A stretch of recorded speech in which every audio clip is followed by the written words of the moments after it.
Hello everybody. This is very possibly the final episode of Turing Complete. We have this much left to do. The assembly challenges, which will be very fun, very whimsical. Hopefully, I think it's mostly going to be programming games, so without any further delay, it makes sense to start with AI Showdown.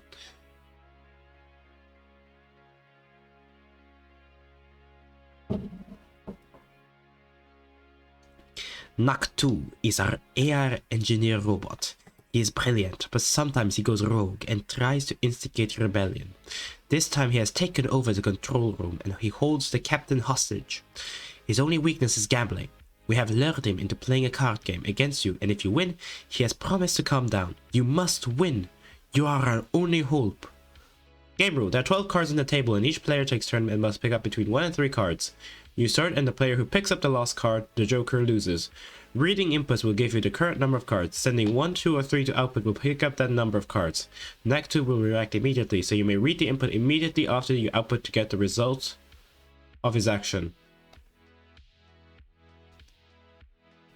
Oh, there it is.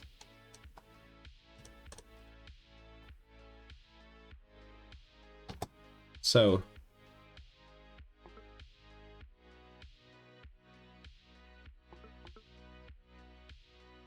there we go.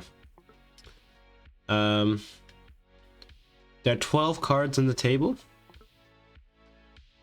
So, this is a game called NIM. It's a very classical mathematical game. And I say mathematical because there is a way of getting around this. There's a way of getting around this to win the game proper. So, should I write this down? No, for the benefit of everyone, I'll write it down.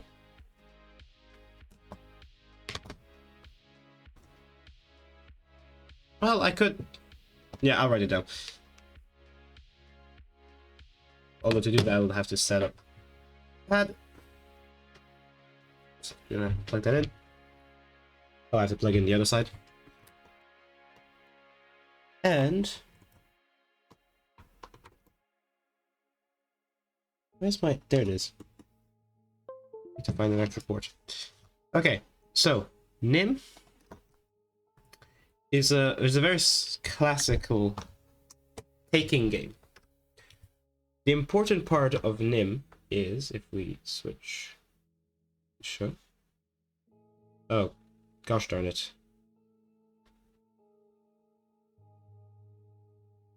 Okay. Yeah, there's a... Can I turn this off?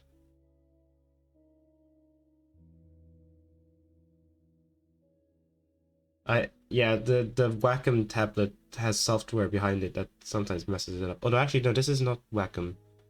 This would be Microsoft Ink. It's Windows, I think it's Windows Ink. I'll have to fix that.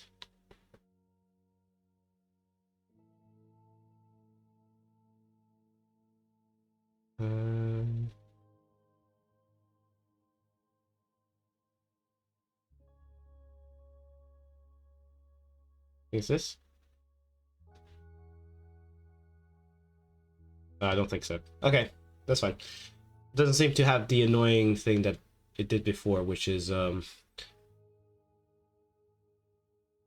which would basically like drag the cursor for a short distance before it works. All right, so NIM is a game. So we have 12 cards in this case. So set it to 12 boxes. 2, 3, 4, 5, 6, 7, 7, 8, 9, 10, 11, 12. Perfect. So, whoever takes the last one of these cards loses. And each turn you can take 1 to 3 cards. Now, What this basically means is that there is a way of forcing exactly 4 cards to disappear every turn, provided you are the second player in that scenario. So, if your opponent takes 1 card, say your opponent takes 1 card, you can then take 3 cards, which means it's 4 cards gone. If your opponent takes 2 cards, you can then take 2 cards. Oop, my microphone almost fell down. If your opponent takes 2 cards, you can then take 2 cards, and that's 4 cards gone. If your opponent takes 3 cards, like this, then you can take 1 more card, and that card is gone. This idea means that if you're the second player, you can always force exactly 4 cards to disappear off the table.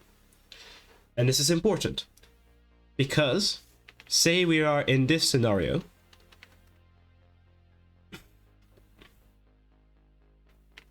right here, if there's only 5 cards remaining, you can force, if you're the second player, you can force 4 cards to be removed from the table, and that means that at the very end, the only card that's left is the Joker that your opponent has to take and lose. And that's basically the strategy when it comes to Nim. With 5 cards, the strategy to win as the second player, so as a first player, there's no strategy to win. As a second player, you just force 4 cards to disappear off the table and then win. With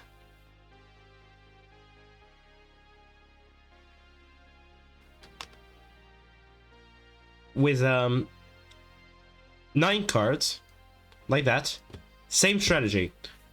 The first turn, you force 4 cards to be removed from the table. The second turn, you remove 4 more cards to be removed from the table, and then your opponent is left with the Joker that they have to take. This is a 12-card scenario, which means there are 3 extra cards. Now, in the first 2 scenarios as I described, the second player wins. So, naturally, you want to end up in the scenario, which means that by default, you need to take 3 cards. And if you take 3 cards, now we're in that second scenario that I described with 9 cards, and so you being the second player, you will win by first removing 4 cards, then by removing 4 cards. That's that. So that's the general strategy that we want to embody.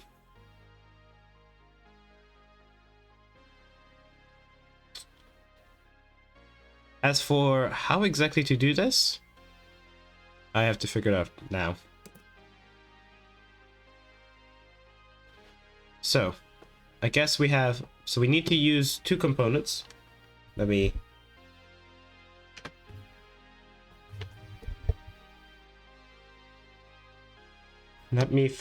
find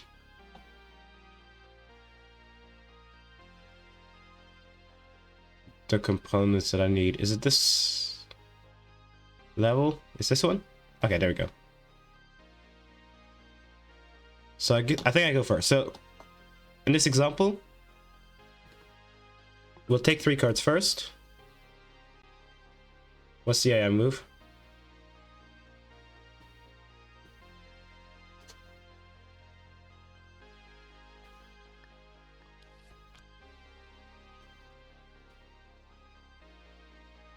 Oh. Knack took 2 cards. Okay. So, what we should do is again force Knack. So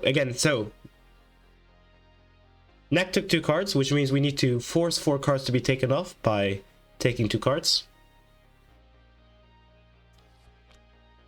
Okay, he took 1 card. Now again, we will continue the strategy of taking 3 cards, and we win. Congrats. So again, demonstrate this. We'll start with taking 3 cards. Knack takes 2 cards. We take 2 cards. Oh, this is the same. Okay. And I think he might... I think what happens is if we take one card, he's going to take two. Yeah. And so now we're in a losing strategy. No matter what we take, we can't win. So let's take 3 cards. He'll take 1. Exactly. I'll take one card. He'll take 3 cards and we lose. Oop. There we go. So that's how Nim gets played. So how do we do this? So the input is a number.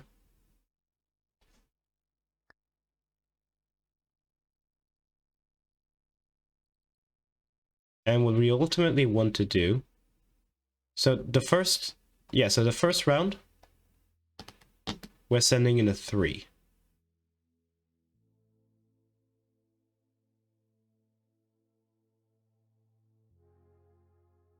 So do we have the addition? Okay, there we go. Well, we need addition to figure out what to do.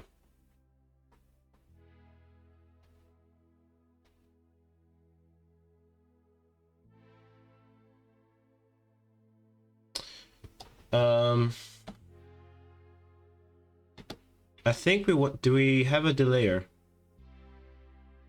We're using I'm using the 16-bit version, hang on. Let's use the 8-bit version.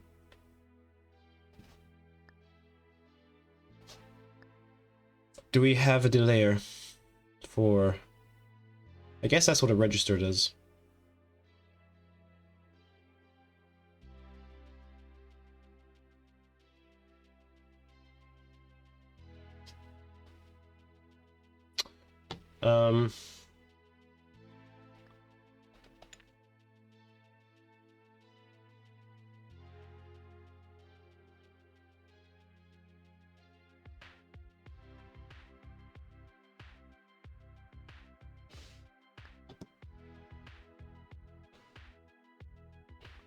See, we somehow need a tick that triggers exactly on the first turn. So we'll set up the system first. We need a negation. So what we're doing is we'll take the negative of whatever comes in, and then we'll put 4 on this side. So this is 4. This is going to be 3. And so we need the first tick to be true. So it's on. Maybe we need a delayer.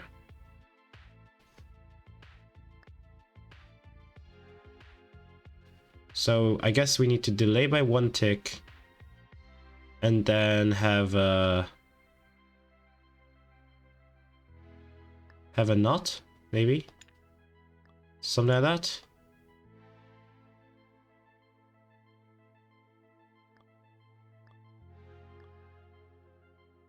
So it's on now, and then next, when we play, it's off. And we can basically keep these on, is what I'm gathering.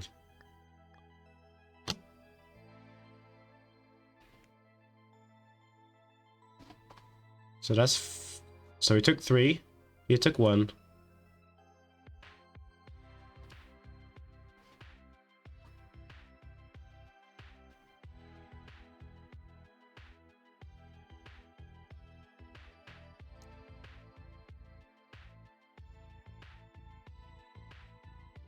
Why is the input 8?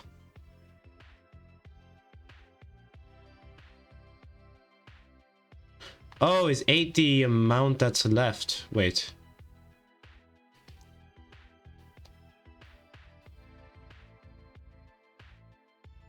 Oh, that's a completely different story. Okay.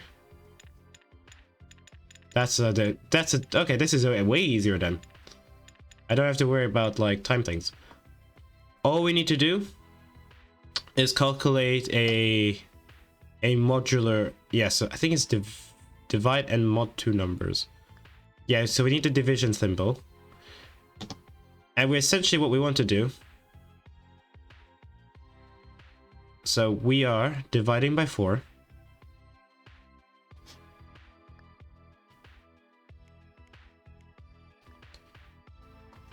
And what we want basically is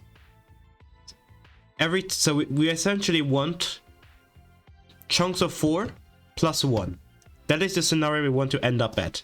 So if we're returning how many cards to remove, well, firstly, what we want to end up is a number that is 4 times some number plus 1. So we want the number 1, we want the number 5, we want the number 9. 4, so that's 4 times 1 plus 1, 4 times 2 plus 1, 4 times 3 plus 1. 4 times 0 plus 1. Sorry, the first one is 4 times 0 plus 1. So that is the number we want to end up with. So as input, we get that number. We divide it by 4, and then we get the remainder. And then we just need to map each number to the right one. So for 0,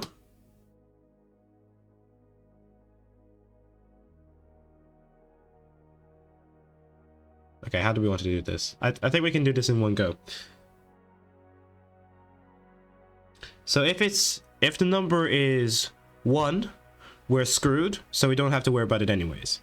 If the number is 2, we want to return 1. If the number is 3, we want to return 2. And if the number is 0, we want to return 3. So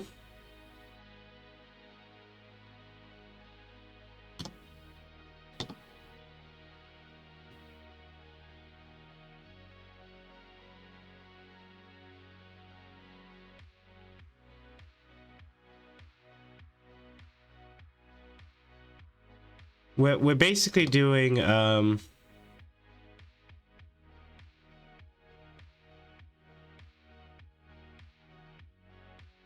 yeah, we're doing an addition, except here we're going to negate it and add that to 3.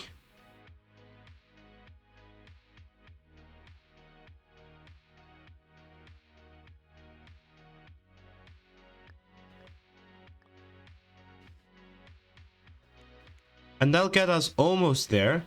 The only issue is if our number is if our number is no,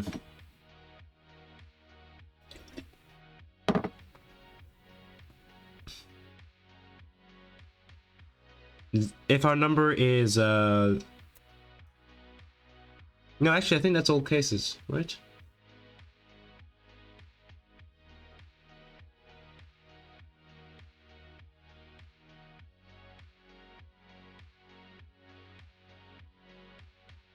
So if they remove 1 card, we want to remove 2 cards. Wait, no, so if it's remainder 2, we want to remove 1 card. So 2, return 1. That's correct. If it's 3, we want to return 2. Which is not what we're doing. Yeah. That's an issue. Okay, no. We don't want to do this. We want addition. We just want to subtract 4... Except not in every case. Hang on. I think I'm going to do it a slightly different way, because this way it doesn't quite work. So we want to remain... So effectively we want to always remove numbers so that it is 4 times the number plus 1. Or in other words, if we take 1 away from the original number, we want to end up with a multiple of 4. So, what we're gonna do is we're gonna subtract 1 first.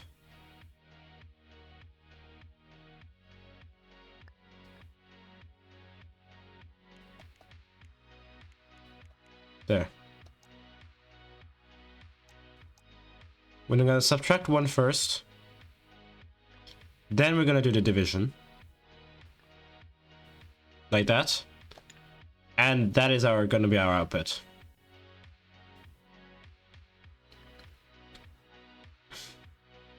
Oh, no, we want the remainder.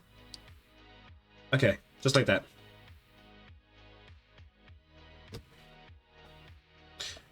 I don't know if we should put a special case on the off chance that the computer, if we somehow end up with a case where we end up with the output being 0, but I don't think it matters because we'll never be in that case if we do it properly. So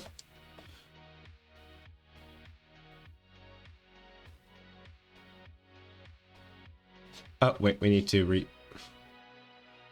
turn the inputs that outputs on. There we go.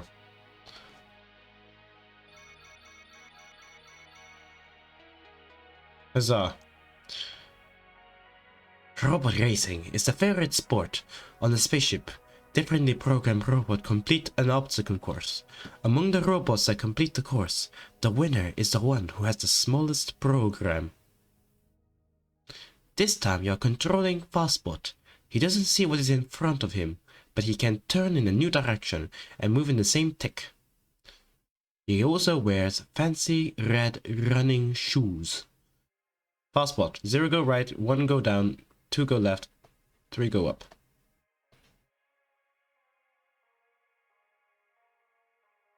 What? Oh, this one.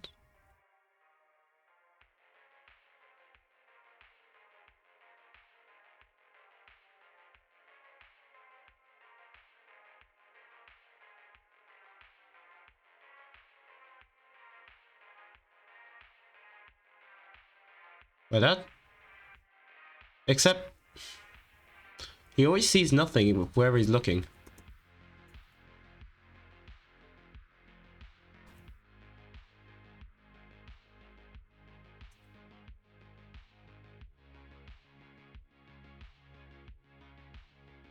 I don't know why they keep insulting me with my previous design.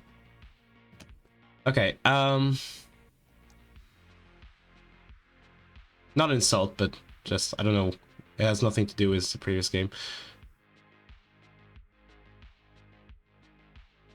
Use the smallest program.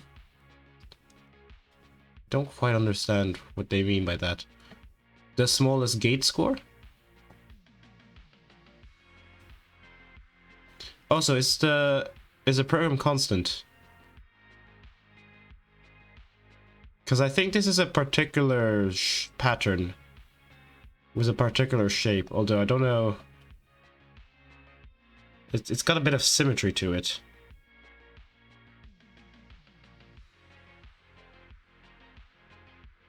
I think that's the idea. I just don't remember the exact way this particular circuit gets generated.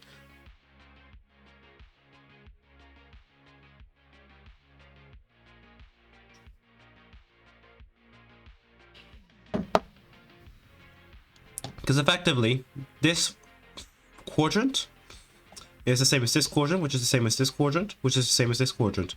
These 4 things, these are a component that keeps getting reused. And so I think that's the idea. You're supposed to notice this pattern and then somehow use that to create a circuit that uses the smallest amount of program. The smallest amount of gates, whatever. The point is, I'm not quite sure how to do that. Left. So left. So it would be. Wait, how do you make them go straight? Just send. Oh yeah, just send 0. Okay.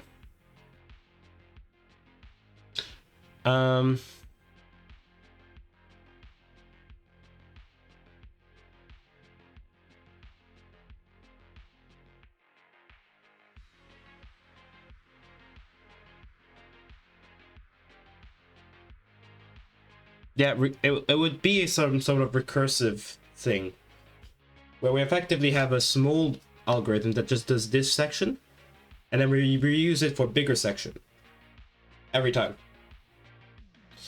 I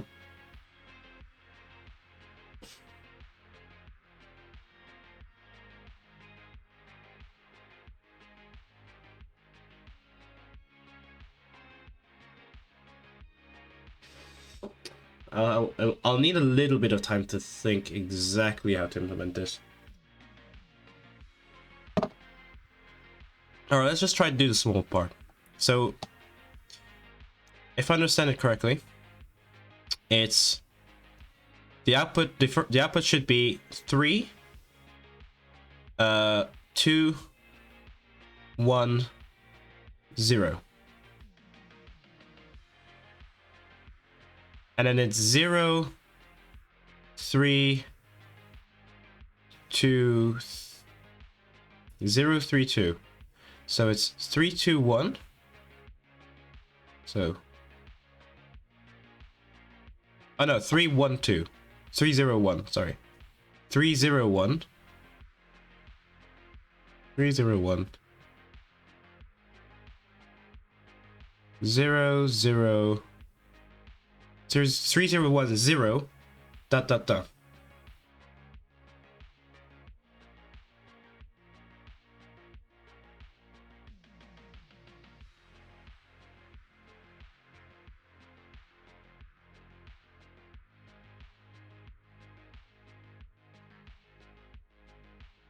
Okay, so it would be -1, -1, -1.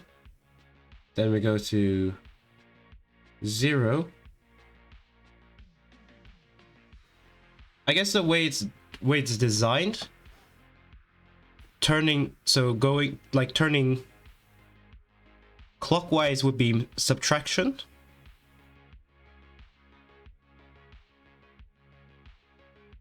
Or addition. No, it would be addition, sorry. Going clockwise would be addition. Going counterclockwise would be subtraction from the original number. Since we'll always basically be turning, we're either going straight or turning. So I think it's probably better to think of it that way. So it would be, so I guess we can start off at 3. So then it'll be, okay, whatever. So then it'll be 1, 1, -1, 0. -1, -1, 1, 1, -1, -1, 0, -1, 1, 1, 0.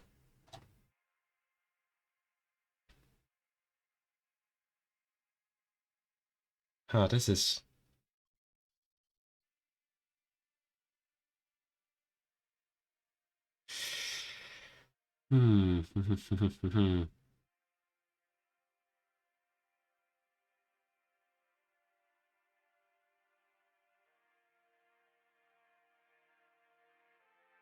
I'm sure whatever solution will come to me as I start building this thing. Let's just build something that can go in a little loop. We'll start with, I guess, just... Wait. Oh, that's a delay line. Oh, we do actually have 8-bit delay lines. That's handy. Wait, what's the input, actually? I didn't realize. We have an input. What do we need the input for? I guess we don't need it. Wait, we do need it.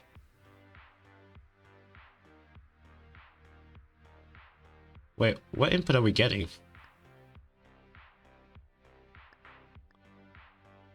I guess the seeing nothing thing, but that...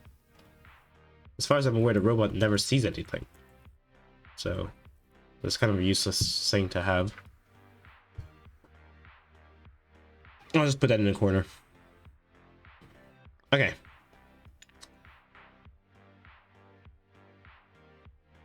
So.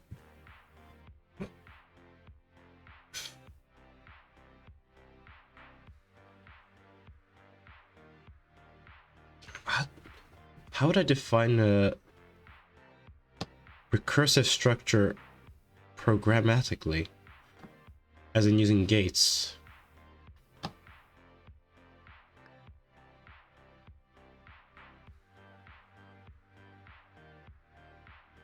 I guess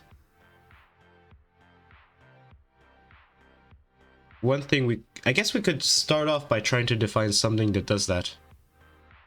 Or actually,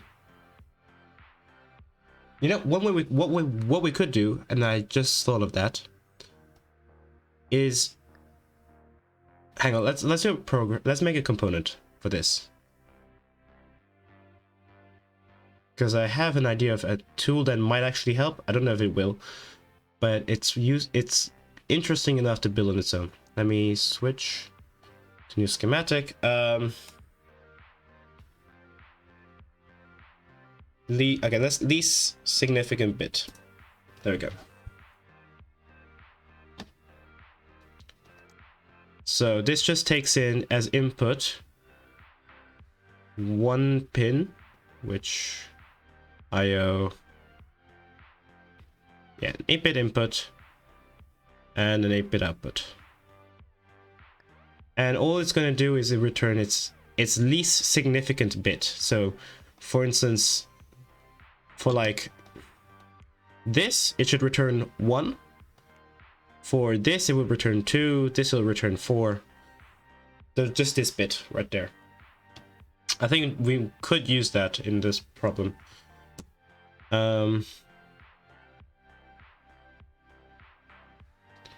So let's see if we can use...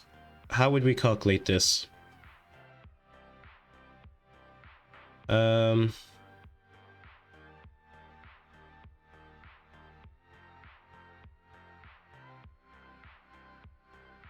Maybe the easiest would be to use a byte splitter.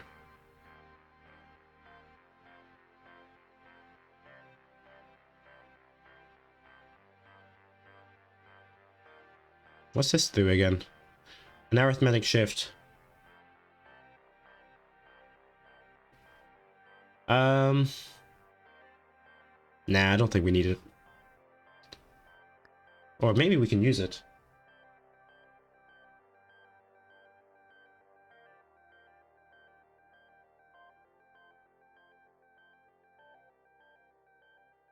Nah, let's just do it this way. I think this is the easiest.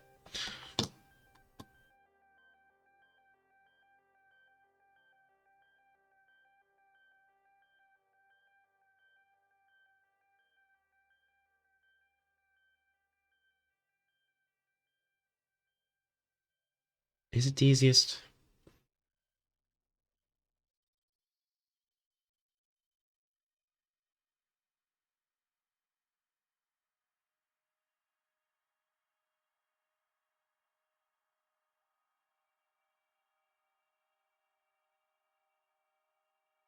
Yeah, sure it is. Let's go for it.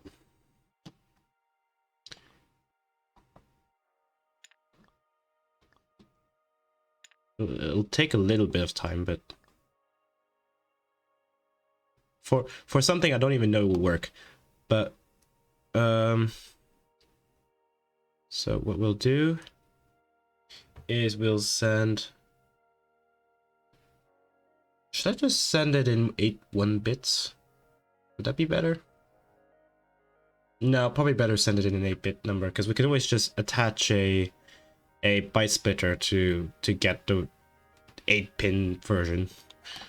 So yeah, so probably better just to store it in a bit. Okay, so we'll just grab 8 of these, 1 for each possible pin.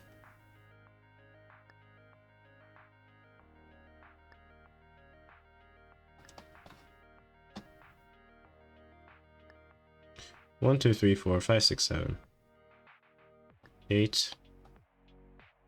This feels like the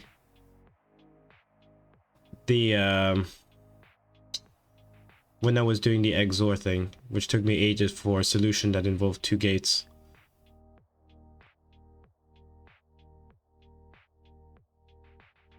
Wait, could I actually use XOR? What do I have? Rotate, shift, XNOR.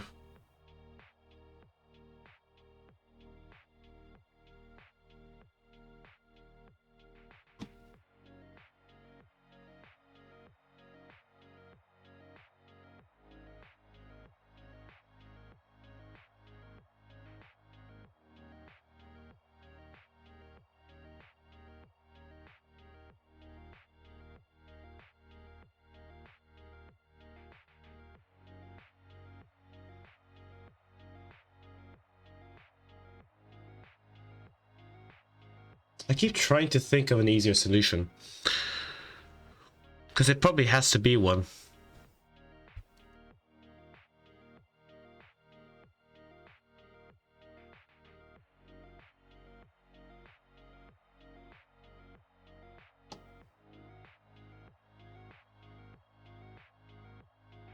Also, this probably won't actually help in the original solution, but I kind of want to try doing this.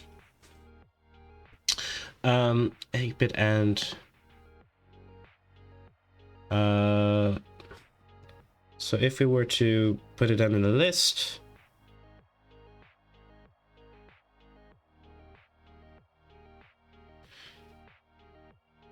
wait, actually, instead of doing this silly thing, I mean, we can do another silly thing, but I think it's less silly. We can take our number,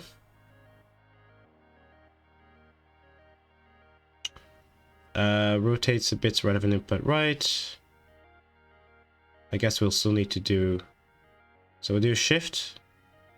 We want to do a shift left. I think shift left would make the number bigger. Basically, we plug it in. Wait, at the top or the bottom? Yeah, the bottom. We're just gonna plug the number 1 in here.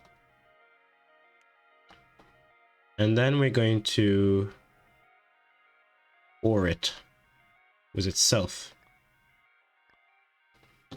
And we basically do this 7 times, I think.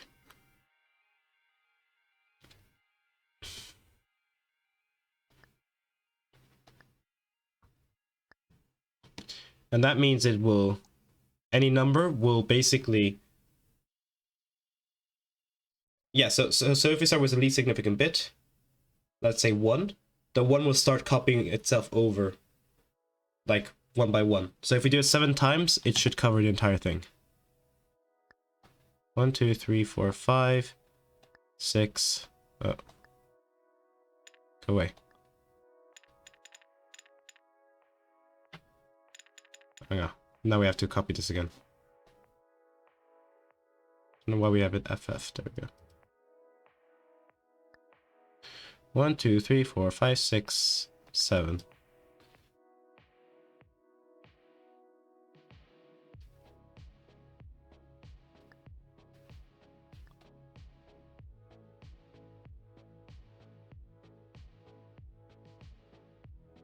Is that the number I expected? The input is... Yes, that is the input I expect. Because then what we're going to do is we're now going to... We're going to do this one more time. Except... I'm going to be using an XNOR gate. Or an XOR gate. An XOR gate.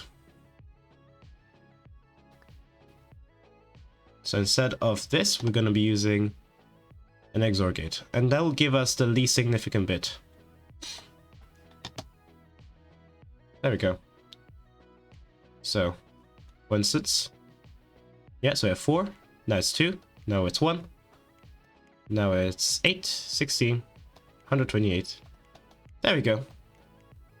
This works. It's only a little bit silly. A little bit. Okay, we saved that. Oh, wrong button. Okay. That just makes it blink.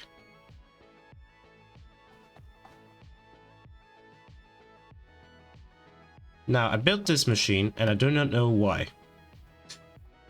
I think the idea was... Is every least... Hang on, is it always right every...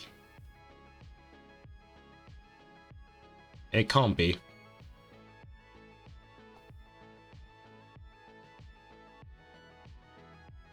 One, two, three.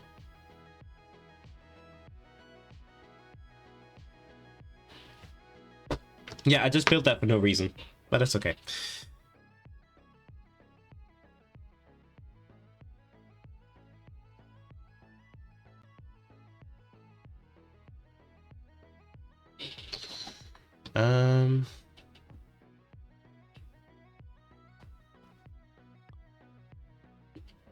So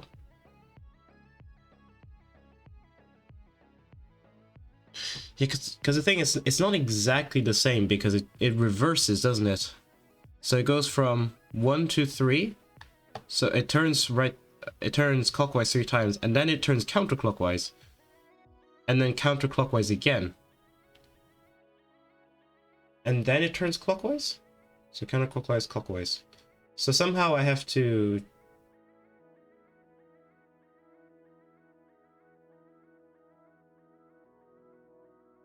Wait, actually, is that it?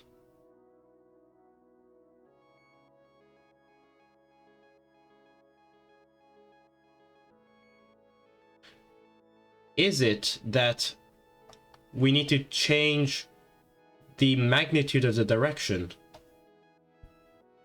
So here the magnitude of the change of the direction is 0. Here it's 1. Or here it's 0, minus 1, minus 1,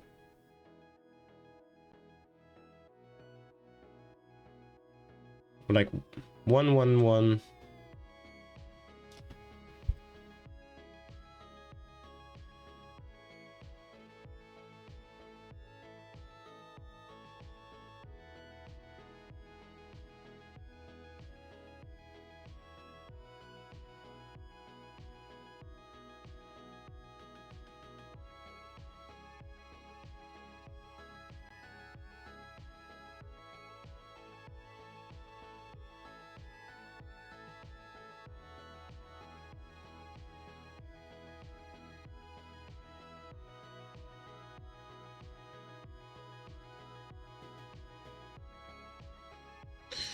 So, all right, let me just plug this in. Where is it? My beautiful, beautiful least significant bit maker. And I think an 8-bit counter. The whole point was to plug this into an 8-bit counter, so it flashes 1, 2, 1, 4, 1, 2, 1, 8, 1, 2, 1, 4, 1, 2, 1, 16. Kind of like that. I think that was the idea of what I wanted to do originally, which is why I built it. Let me just double check something. It's fine. Whoop. Let me just move this out of the way. And I thought the idea was we might have to do it when it's like 16. We need to do a specific move. When it's 8, we need to do a specific move. I think that was like the idea of why I built it. So I can then plug the board in, and then I have like blinking lights that I can change in a predictable manner. Maybe I can still use that, but I'll have to figure out if there is. I'll have to figure out what it is.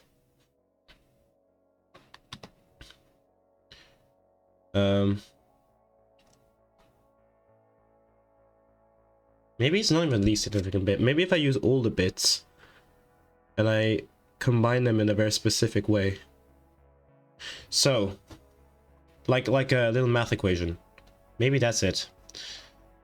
3 is go up. So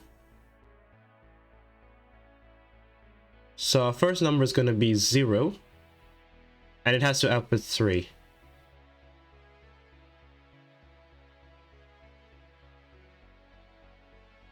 Should I write this down? If we're going to use it like a counter, I guess it would make sense to at least try to write it down. Maybe this might have... Okay, hang on. I need to open Paint again. Okay. So, how do we write? Maybe we will shove Paint in the corner. Like that. Okay. So, on 0, we want to return 3. 1, we want to return 0. 2, we want to go down, so that would be a 1. Uh, 3 we want to go right, so 0. 4 we want to do 0. 5 we want to do 3. 6 we want to do 2. 7 we want to go up, so 3. 8 we want to go right, so 0. 9 we want to go up, so 3. 10 we want to go left, so 2. Let's do 2 more. 11 and 12. I think that's 2 again, and that's down, which is 1. Is there a way to relate these using maths?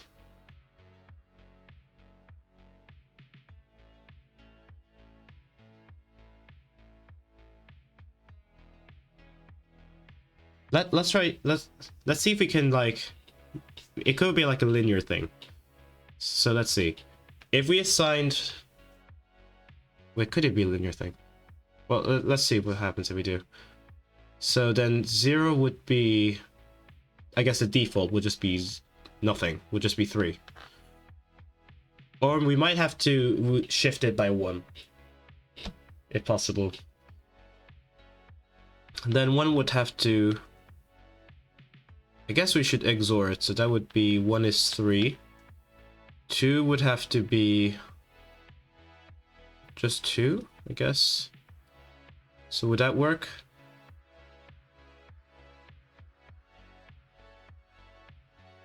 No, I guess that wouldn't work. Because if 1 and 3 are the same, that means 2 has to be 0.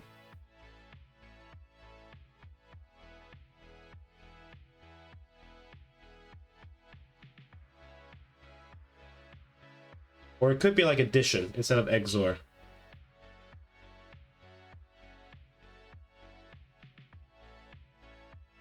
No, but even addition doesn't work. Maybe what if we shift it by 1? So instead,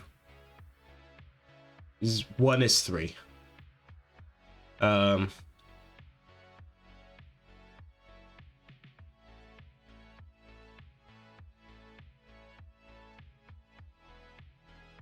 on, let's quickly get an eraser.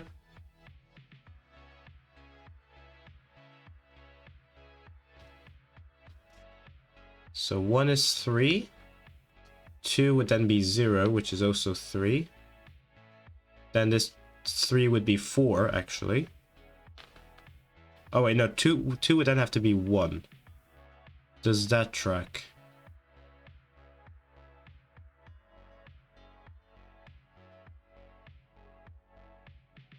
Oh wait, no, 2 would be 0. Sorry. 2 would be 0.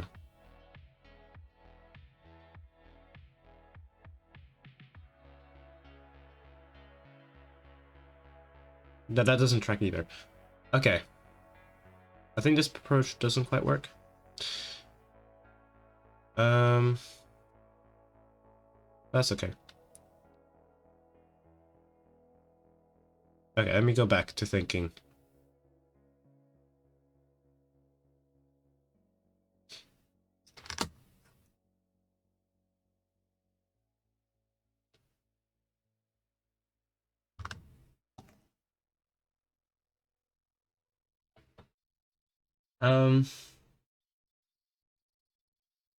I mean, the dumb solution would be to hard code things, but that's not smart.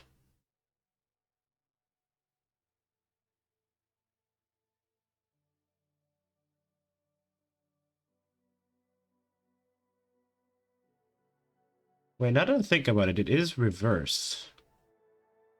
Like, this is just the reverse of this one. So if I can build a structure that sends... Oh wait, hang on. Is that how this is built, actually? The instructions are the reverse of the original ones.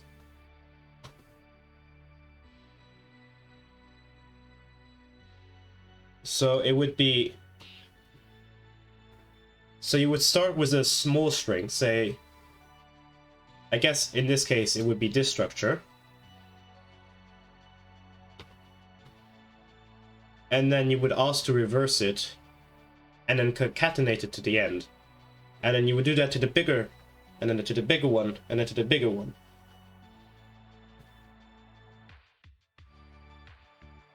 Although you would be concatenating it 4 times rather than just once. So the first time you do up, right, down. So the first time you do it, you shift it by, I guess the original would be up.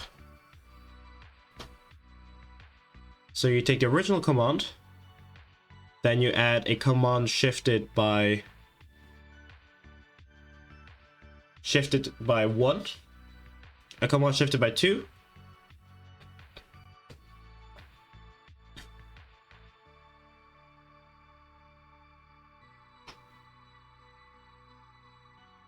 so the original command. Oh, but it's not just shifted by 2, it's reversed as well. So it mirrored. And then you take that same command and you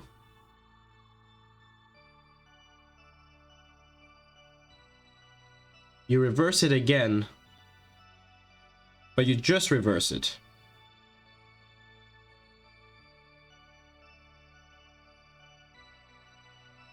And then you mirror it again.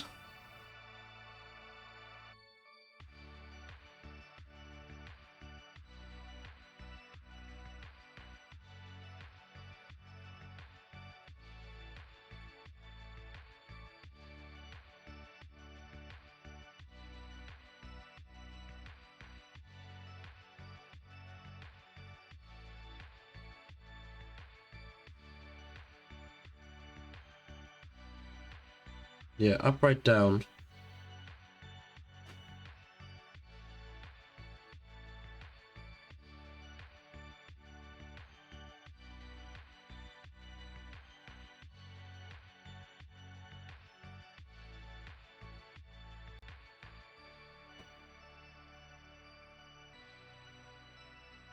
Would it help if I assumed that the robot didn't start in the maze and then just skip the first part? That could help.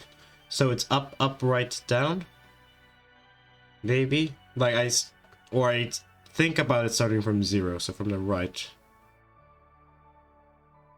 That could be where my confusion's coming from.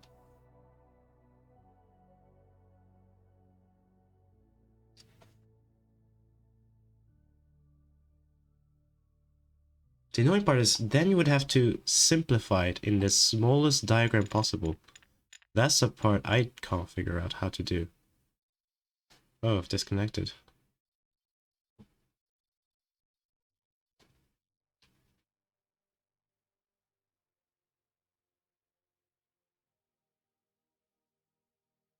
Wait, hang on. Am I still alive? I'm very confused as to what just happened.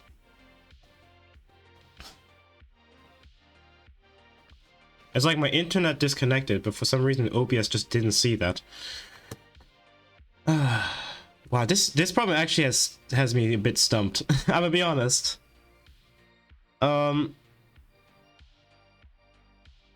don't want to hard code it, but I don't see an easy way of doing it without hard coding it, is the issue.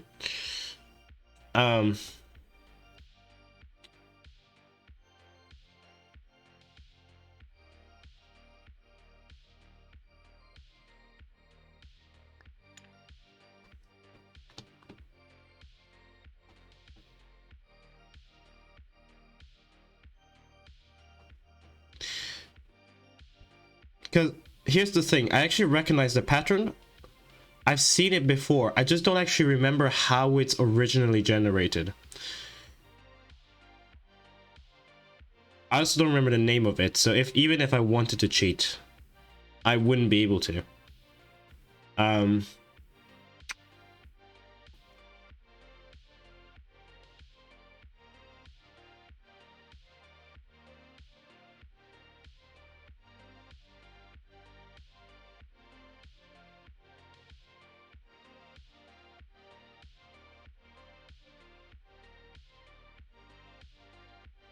1, 2, 3, 4. 2, 3.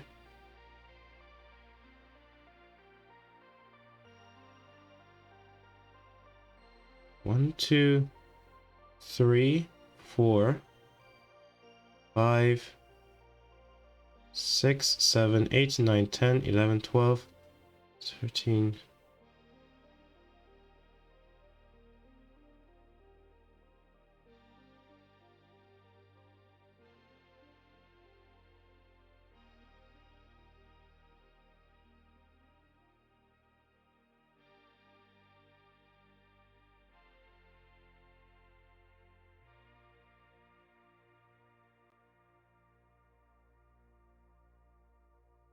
It's not as simple as just XORing.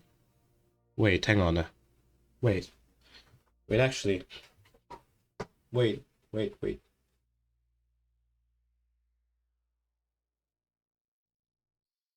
could actually be something sneaky going on.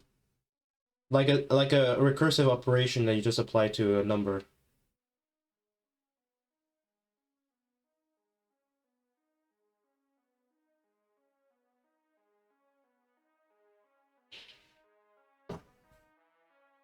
Wait, hang on. I'm sensing some sneakiness going on. But first I need to clear my nose quickly. Hang on. Okay.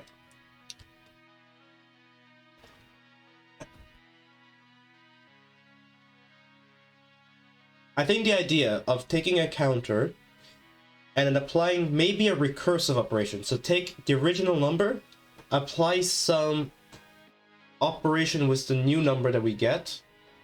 I think that's the right way. I just have to figure out a way of doing so.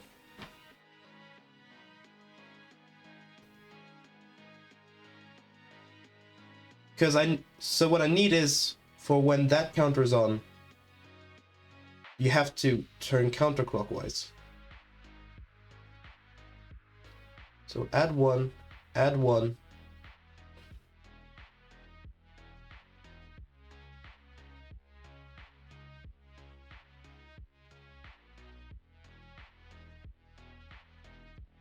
Or maybe even just the counter. Hang on. 1.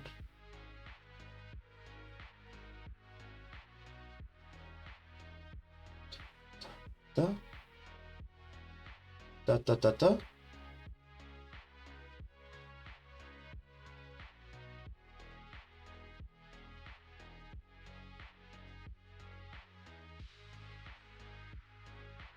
Mm, mm, mm, mm.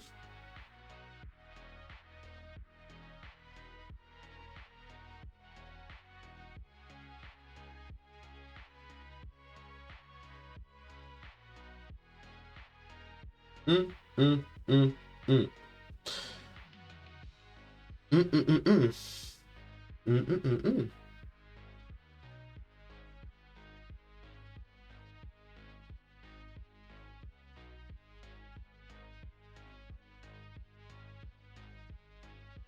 So when the 4 digit is off, it proceeds as normal. When it's on, it doesn't. When the 6 is on, it proceeds as normal.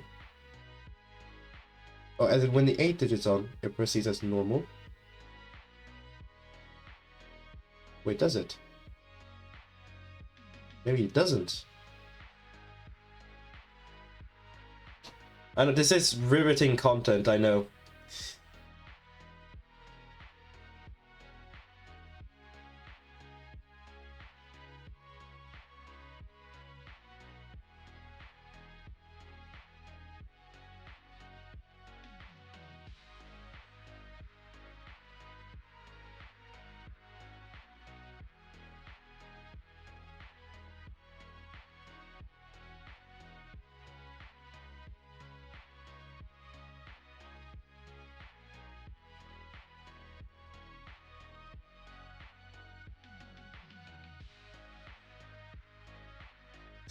Man, I feel so close. I think the counter thing is the way to go.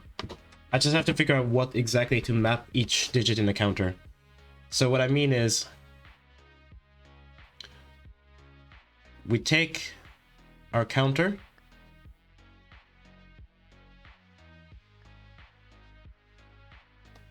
and we take out this. And the idea is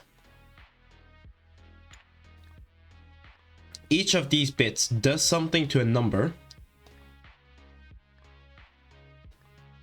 and I should be able to calculate exactly what it does. I think that's the idea. Like, a combination of these means you go up. So the only thing I have to figure out is exactly what that number is, because that's what it makes sense to me. The behaviors of like larger digits are relatively the same, with basically the bottom ones dictating where to go. It's just a slight shift. So I just have to figure out what it means. So for example, the 16 on, does that mean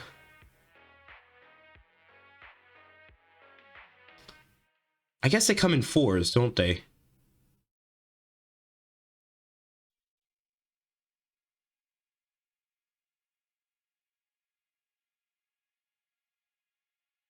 Yeah, I think it comes in 4s. So we need to talk about them in 4s. So 1, 2, we want this structure. 4 and 8. So when the 4 is on, we will basically get this thing back, but we want to flip and reverse. So it's like times by -1. Oops. Times -1. And counterclockwise.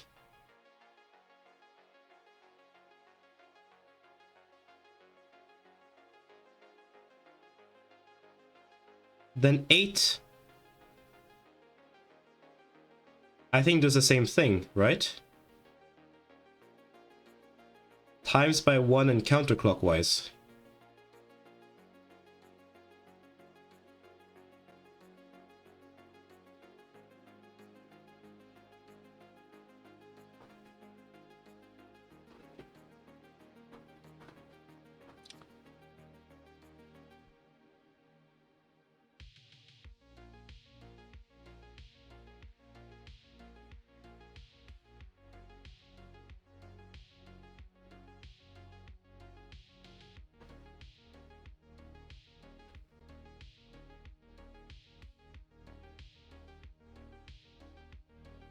Oh wait, hang on.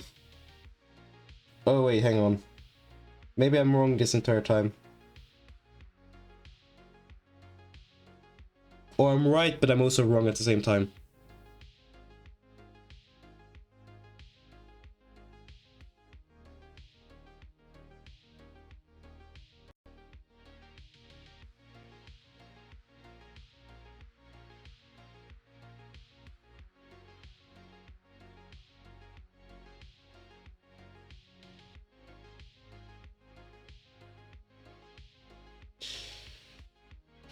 Um...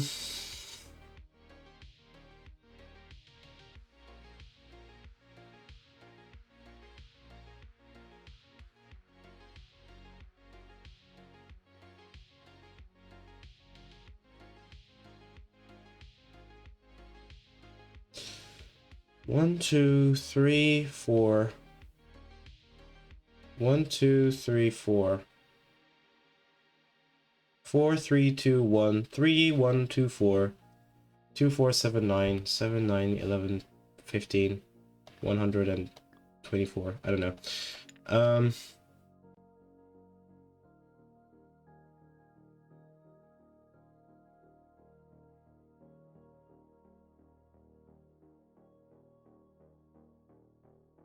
Yeah, it's the one time I wish someone was in chat, because then I could rubber duck off of them.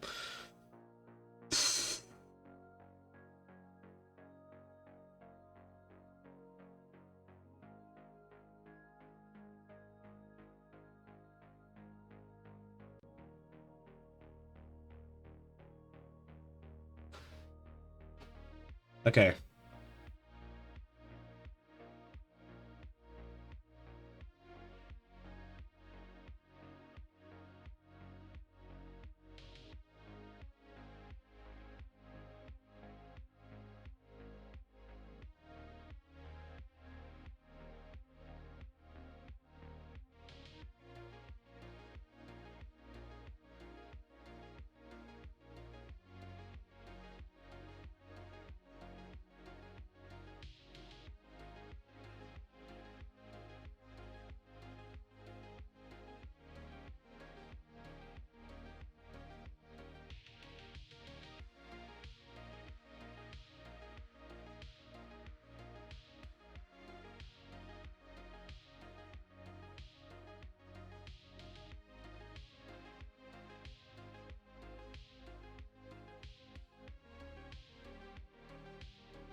Hmm.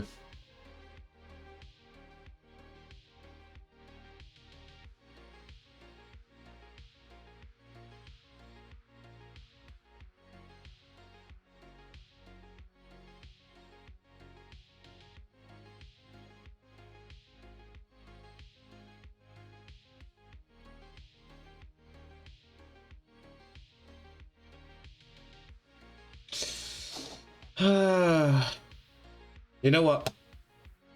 I'm spending too long on this one problem without going anywhere. Let's do another one for now. And I'll come back to this later on. The most noteworthy thing on your planet is the fruit. It's very tasty. That's why we're even having a fruit tasting event in the canteen. But we want to make sure we don't get the same fruit twice, as we would obviously be embarrassing. Scan the conveyor belt for the fruit incoming at regular intervals. As soon as you see the same kind of fruit twice, turn and press the control panel. Okay, how does this work?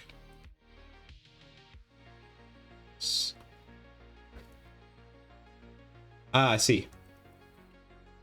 So... is this the button we need to press?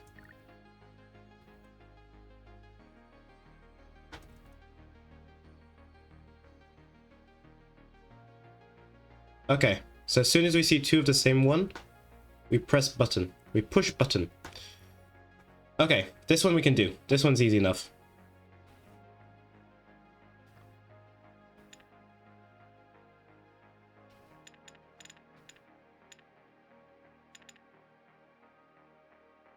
Wait, hang on a minute.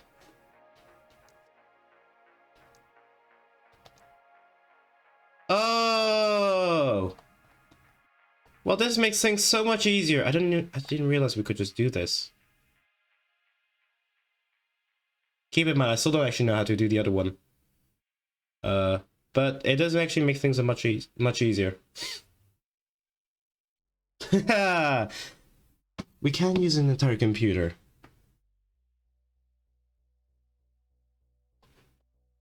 Ah, of course.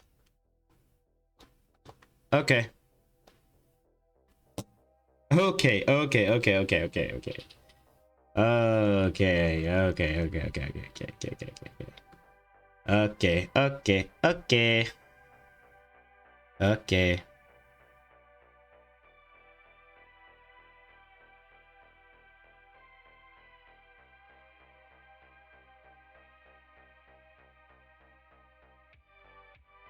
How do we do this, actually?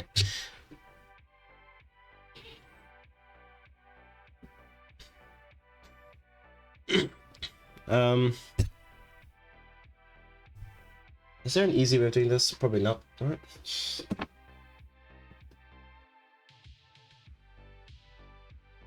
Do we ever guarantee as to what range the numbers are going to be? Alright, actually, this is the first time I think I've actually used the full power of this assembly, and I just realized I think the actual button to... yeah, this is so big, the actual button to exit is like at the top. Okay, I can just click on the side. That's fine. Okay. So, I need to remind myself how to use the RAM. This is the RAM, that's the stack. We just need to use the RAM. The RAM is 8, and I think you need to put in...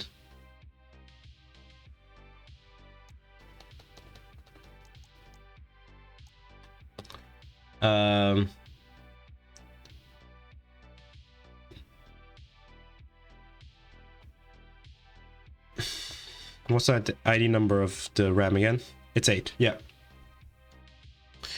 So I think it takes whatever in the 0 counter as the address.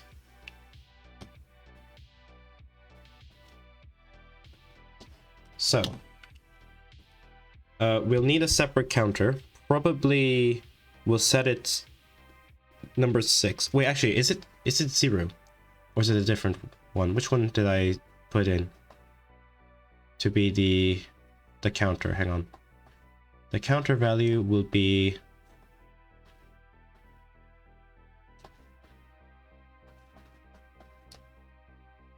address, that's number 3. Ah, number 4. Sorry. My bad. So we'll save it in 5, I guess. Go away. Go away, you little computer. Okay. So, so we'll need to set up.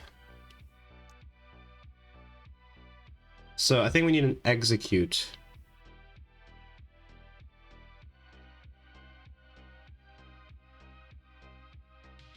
Actually, we can just send them directly, right? Because what we can do is we can go left. So left is okay, so it's a copy. But I think it's a copy, so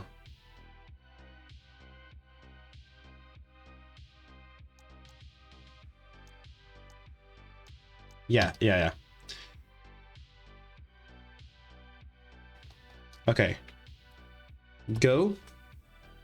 So go is just gonna copy an immediate value into well, oh, gosh, I don't remember any of this code.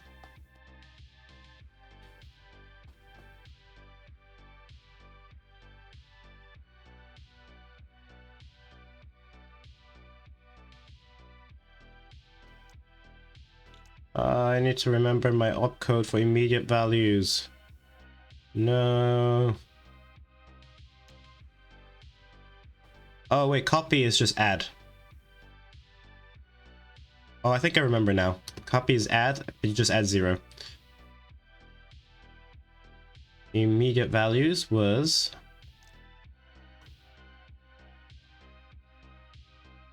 Okay, yeah, and I think copy, we just add 0.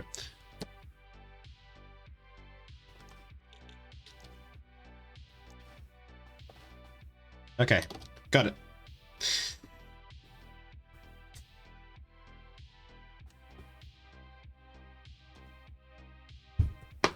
So, go will be immediate value, I think for both of them.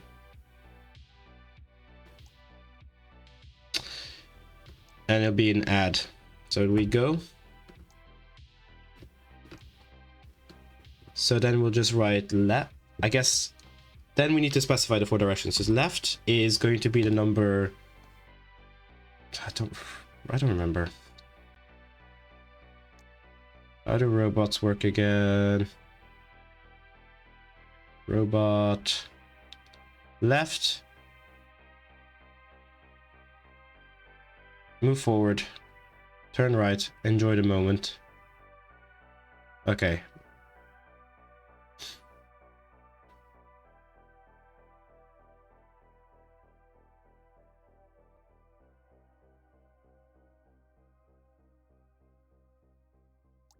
Okay, so that's what we'll do. So we will specify. Actually, let's do. So do is going to be 2 immediate values and an add. Action is going to be our dummy variable that does nothing. Do, and then we're going to go do left action, which is 0. We're going to do the right action, which is the 2. The forward action, do the forward action, which is 1.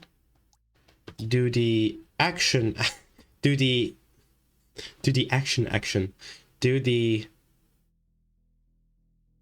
push action. So the push button action, which is 4. And then do the nothing action, which is 3. Okay. Now is going to be the address of the output, which I think is 7. If I'm not mistaken. It could be 6, actually. Hang on. It's 7. My bad. Now is 7. Okay, so do left action now. Do forward action now. Do left action now. So now he'll turn left, forward, left, 1 up, right. Yeah, Okay. So now he's here, facing up. Then 1, 2, 3. We want to make him do up. Do forward action now. Do forward action now. Do forward action now. So we've gone 3. Do left action now. Do forward action now. Do right action now. Do forward action now.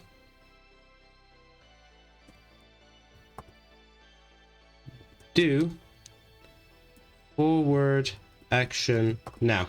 Okay, we put the robot in the right place. And what we're gonna do now, while, oh wait, label, so we have to use labels. Label loop.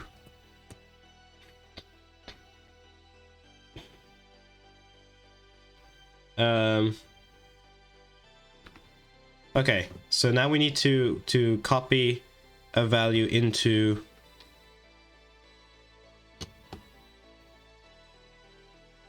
so copy, that is this. So copy, and then the word to is this.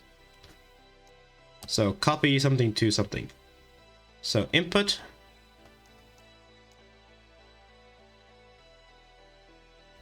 copy input. Okay, we're gonna need reg 0, I think. No, let's so we'll put a reg. So we'll need register 5 to copy the. Okay, register 4. Let's just get all of these out of the way. Register 4. So register 5 will contain the count of all items. Register 4 will contain the address for the RAM. Let's put reg 0 to be. Reg 0 is going to be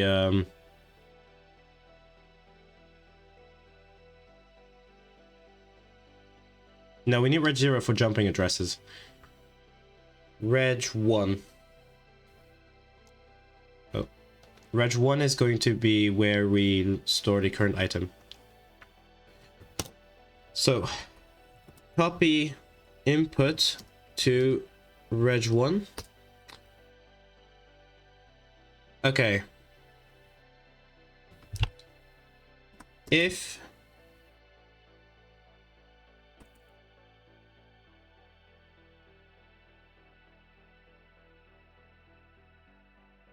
so, I think we can compare two objects and then we jump.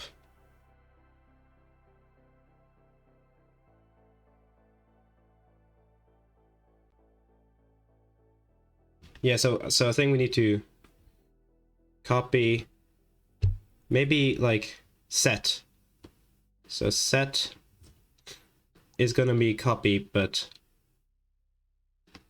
so set loop, maybe into. We use the word into like that. So into reg 0.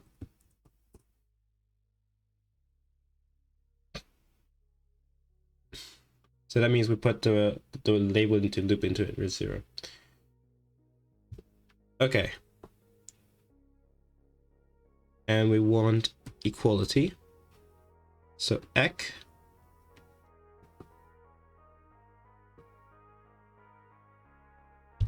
And the second one will be an immediate value. So equality. If the thing we're looking at is the belt, which if I remember has code 10. Oh, 92.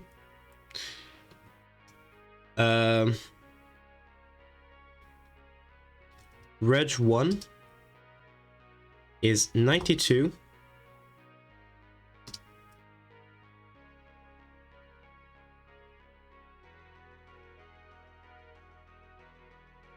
Oh wait, no, that's how it works. I was thinking about overture. No, we just set in. Yeah, we just set it like that. we still need the equality. I think it's 32.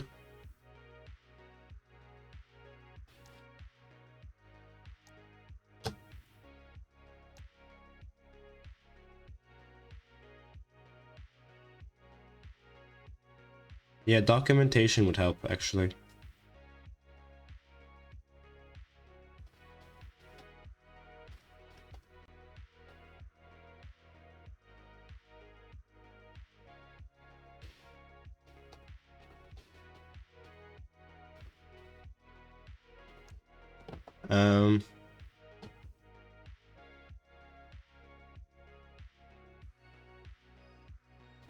All right, let me double check how to do this.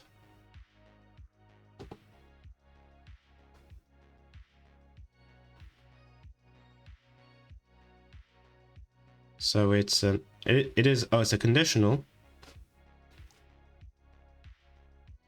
So 32. Okay.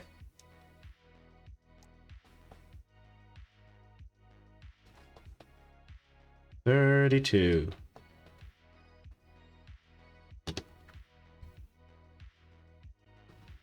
So that's the correct one.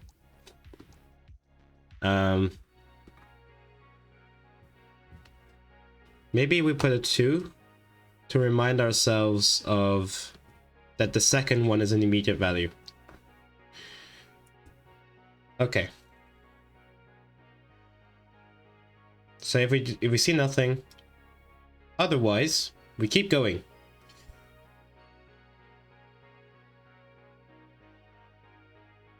Okay. This is where we use a function. Label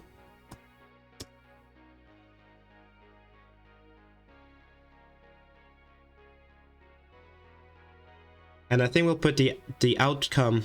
So label check for fruit.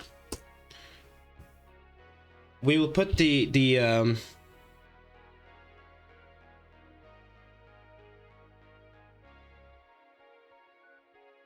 outcome into register 2. So let me make another list for register 2. Reg 2. It's just gonna be number 2. Easy enough. Okay. Set 0 to reg 4.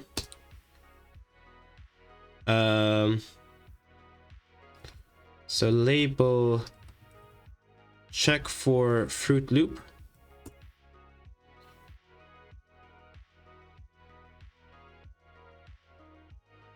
I need to also remember what the numbers for call and return, but I'll figure it out later. Check labels for fruit loop.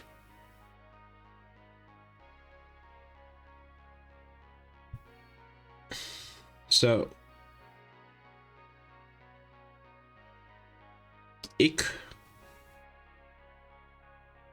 oh yeah, label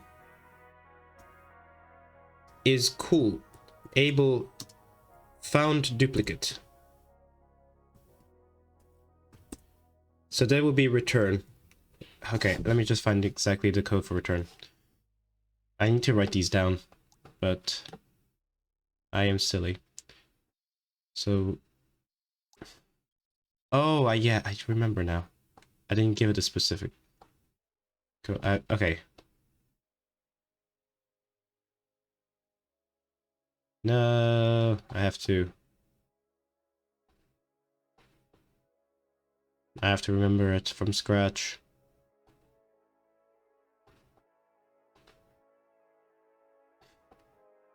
No. Yeah,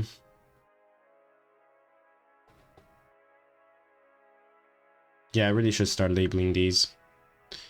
So it's a one is call and the other was return. I think it said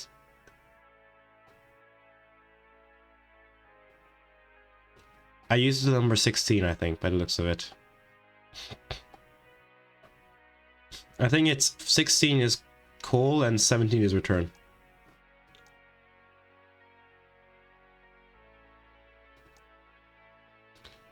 I'll try these numbers first for now.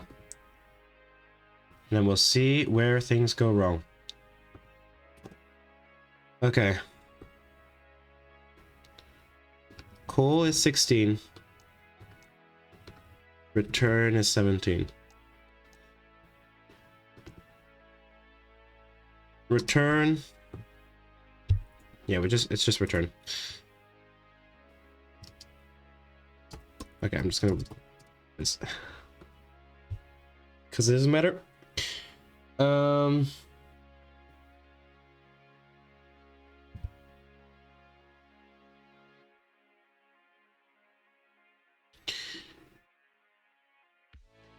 Set 1 to reg 2.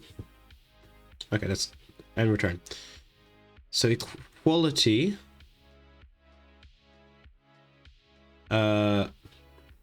I should put RAM.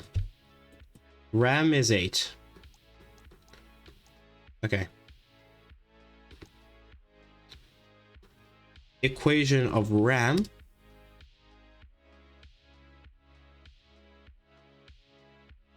So do I have equality? We're not gonna use, yeah. So we equate RAM to register 1. And then if true, we go to find duplicate. Okay, then we need an add. Or increment. Let's do increment.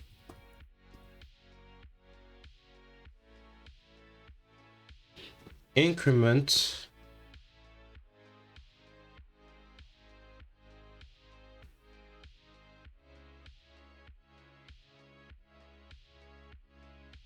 Is immediate value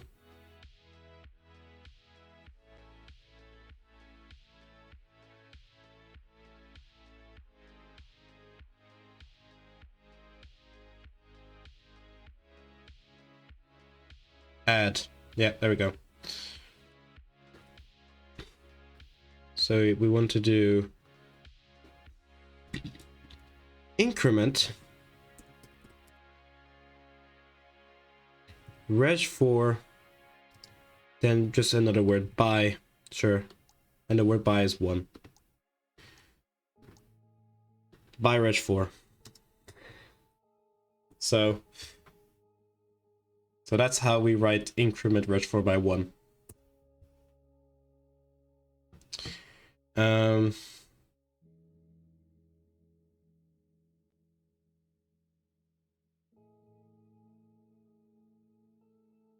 So reg4 will increment by 1.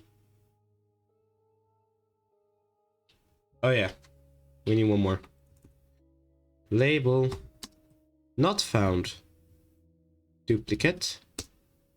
Set 0 to reg2. Return. There we go. Increment reg4 by 4. Ec. If we check reg4 and reg4, reg5, we don't find it. We do not found duplicate. Okay, and finally we call check for fruit. Or rather, yeah, but we check for fruit now.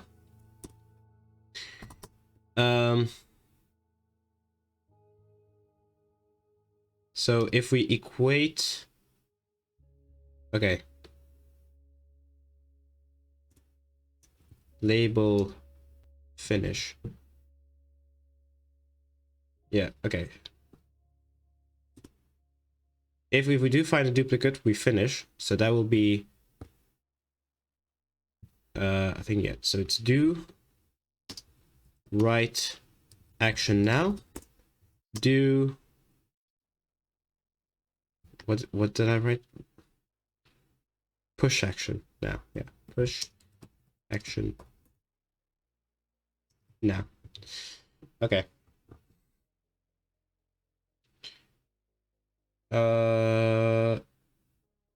Okay. And we're done. So we're not done, but if we find if reg2 equals 1, oh yeah, x2, then we finish. Otherwise, we increment reg5 by reg5, copy reg5 to reg4, and then we will copy reg1 to RAM, and then we will loop, which will need, I mean, we could just do ec00 loop, just to make my life easier, so I don't have to define anything new. Okay, I think this is the full program. Let's try this. Whoosh. So it'll get into position. There we go.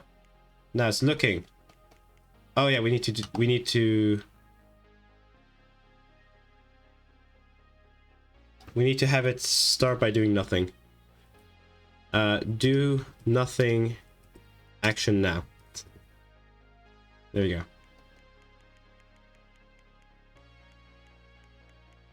Okay. So 9. This should have entered. Wait, this is way too quick.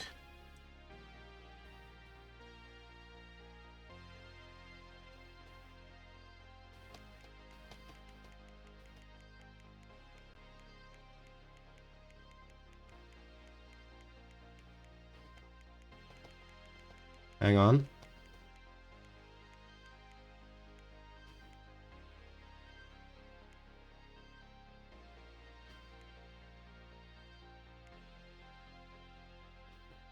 Wait, did I put the correct...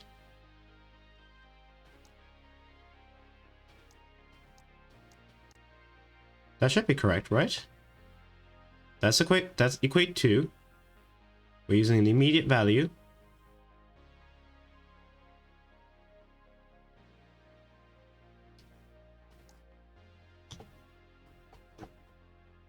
Hang on.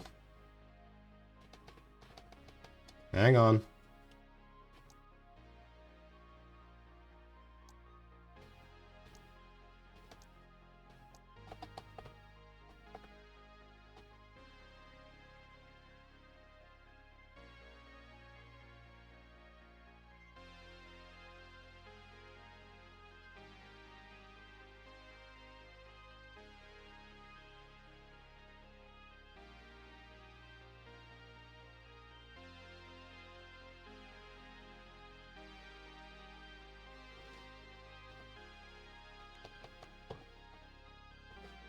So if this is 32.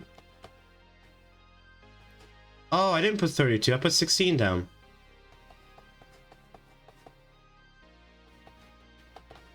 Oh, that explains it.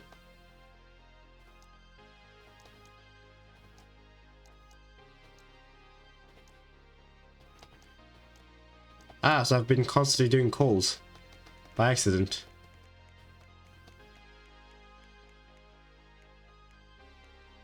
Okay.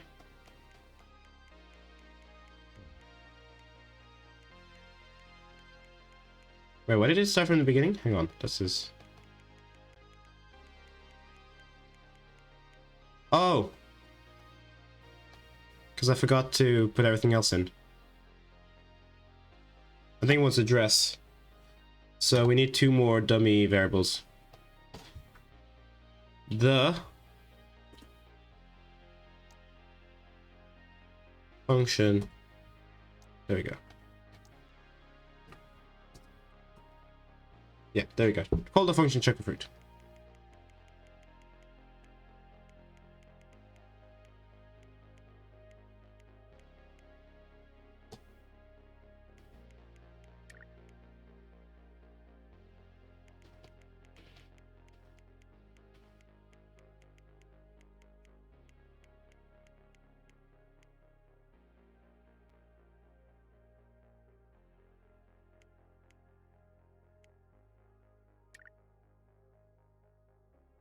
What?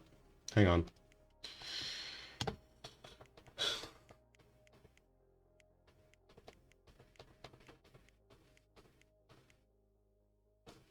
Okay. So now, what is the RAM showing?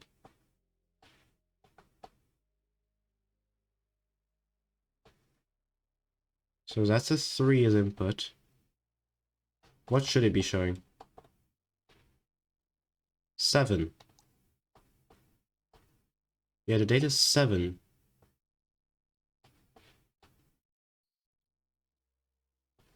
No, the input should be 7.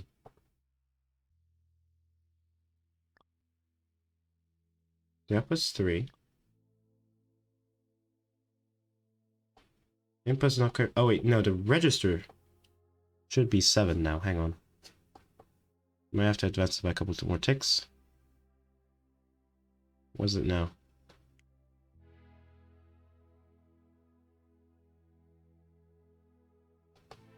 Now something is 7.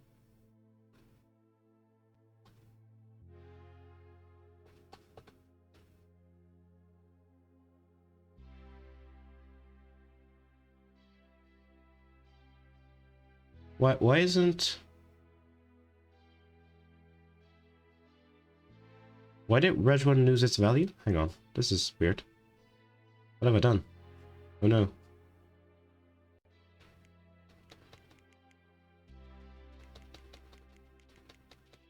So it's 92.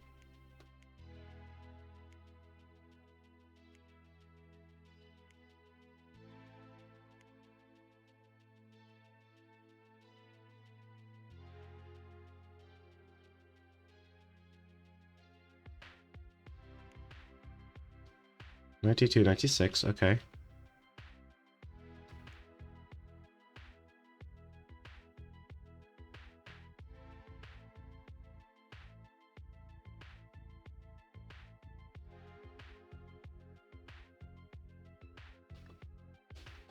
Is it definitely comparing RAM? Wait, what is RAM even outputting?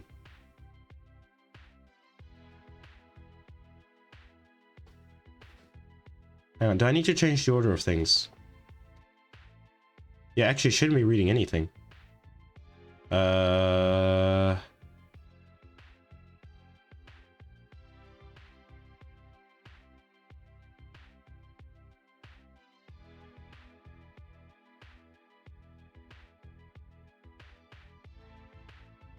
Oh wait, where did the rest of my code go? I thought I wrote more code, didn't I? Oh, I forgot to write it in.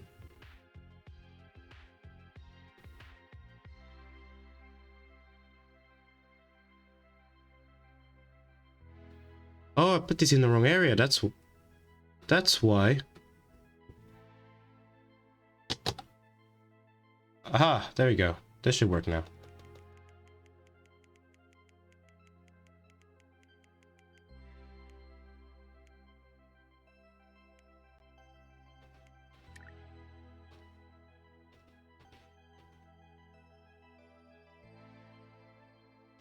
No, these should be in front. Like this.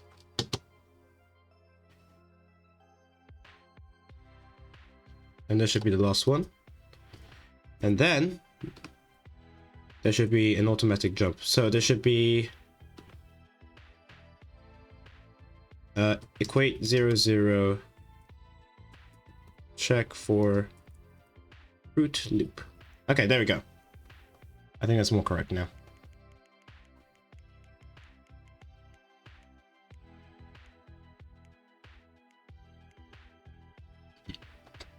Not found, return.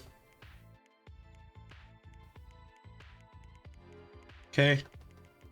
So now the editor should have one, the RAM should have one number, right?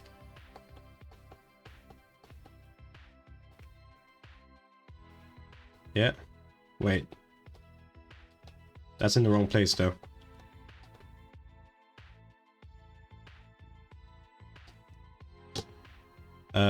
Yeah, I should put it in the earliest slot. So I should put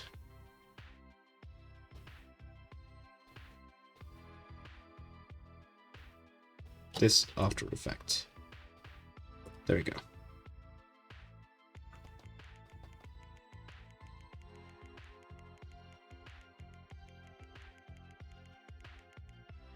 So now it should be in RAM. Yep, it's in RAM.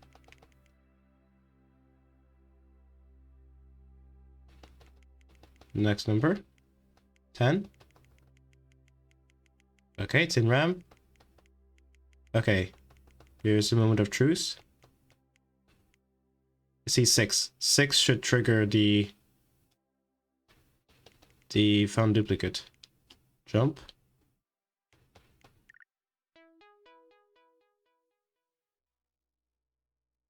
We did it. Huzzah.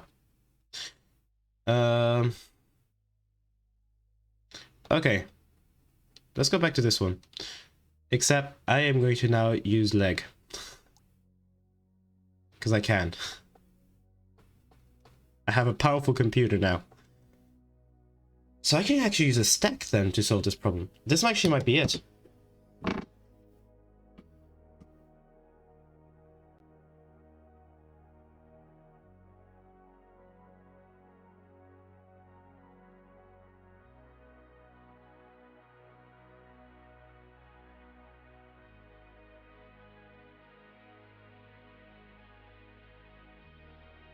Although I might need 2 stacks actually.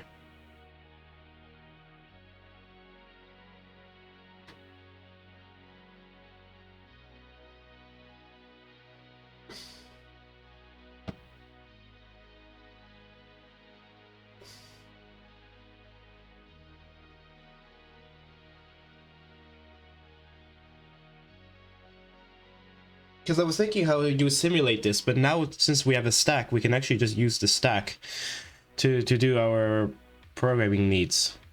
And we can use function calls actually as well. So we actually have way more power.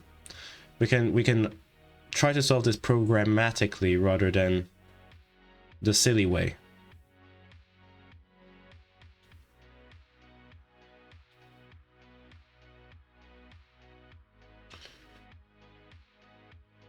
And we can set as configuration like how deep we want to go.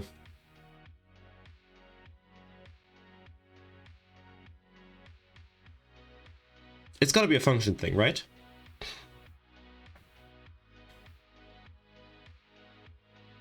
Like recursion.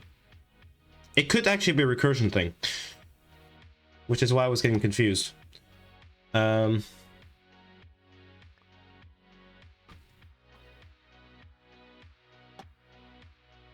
don't know how I didn't realize I could use leg. Okay. Okay.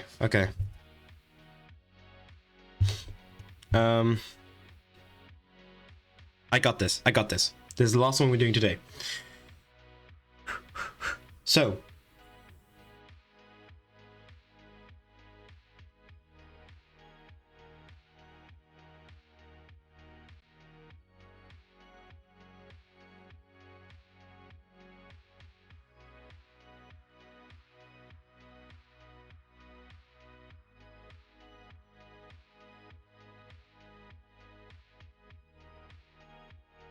It's gotta be a function thing, right?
Okay. So obviously, one way we could do this is just hard code it. I don't think we have to hard code it though. I think it's possible to do a label move kind of thing and to call it recursively. I think, hang on, I think the fundamental structure looks like if we had to label the fundamental, probably this. So there's 4 different movements and we have to identify all 4 of them.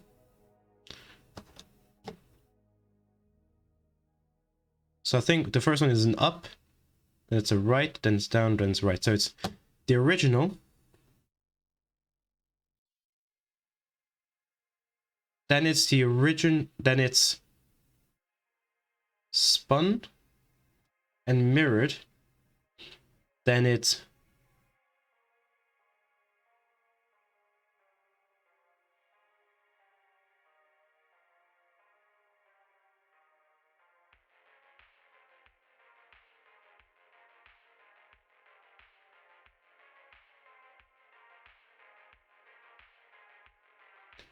yeah, we don't actually have access to an XOR, do we?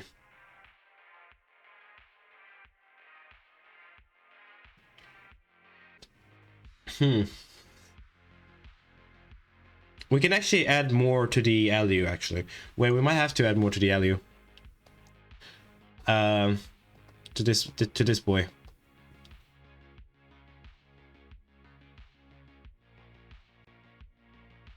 Our sweet little LU.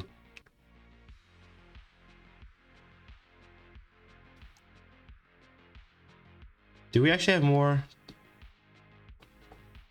components that we can use? Yeah, we have 2 more.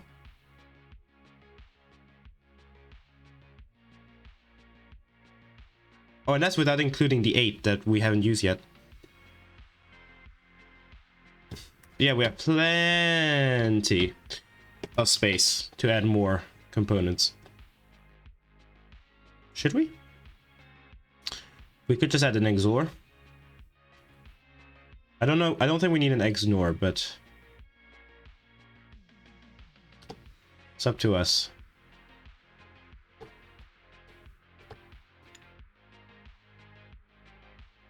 Oh wait, we did actually include the XOR. Never mind. We do have the XOR. Do we want to rotate and bit shift? Should we just add these 2? Yeah, let's add these 2. Because it won't cost us an extra bit. Oh. We have 2 of these to do. Actually, we only need 1 row. Bit shift is more important. Yeah. That is a 16-bit version. Go away, 16-bit version. We don't need you. Yeah, shift left and shift right. Maybe we'll just do shift left and shift right for now.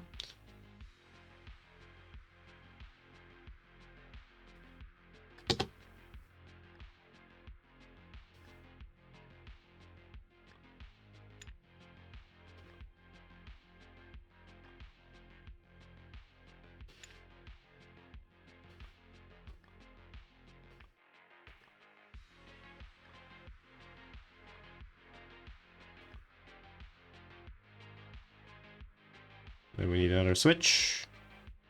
2 more.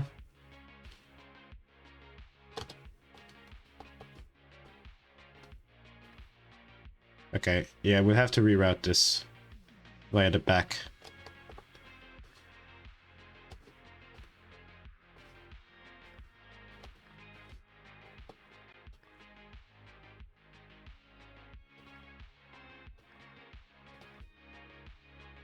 There we go. Okay, we have shift left and shift right that we've added to our component factory.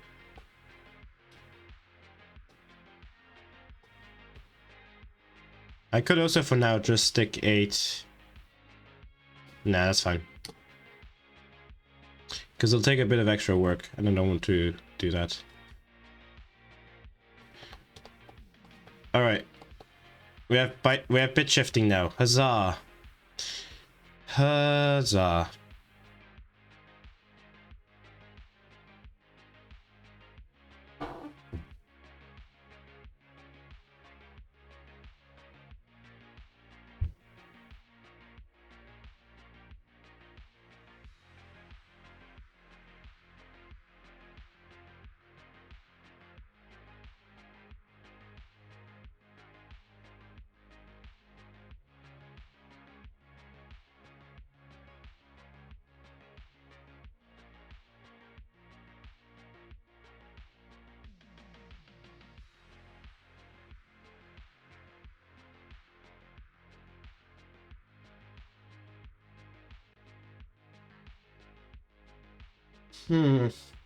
I swear this structure has a name. Maybe if I Google it.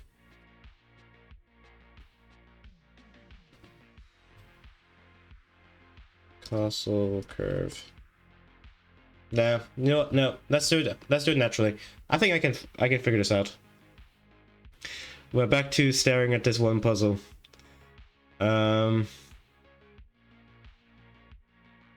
Hey, I like it. It's got a symmetry. I feel like I can exploit the symmetry. I think it's the whole point is you're supposed to use a stack, and you're like supposed to shove like the answer into the stack and then retrieve it, but in a reverse order and all the bits flipped. The point is, however, I need to somehow figure out how to get these loops in.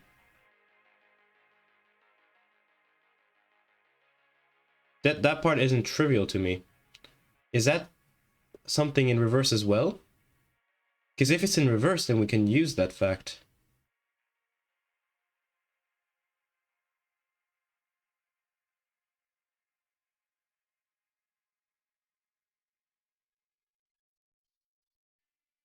The issue is that's not in reverse, because this part is not in reverse, right?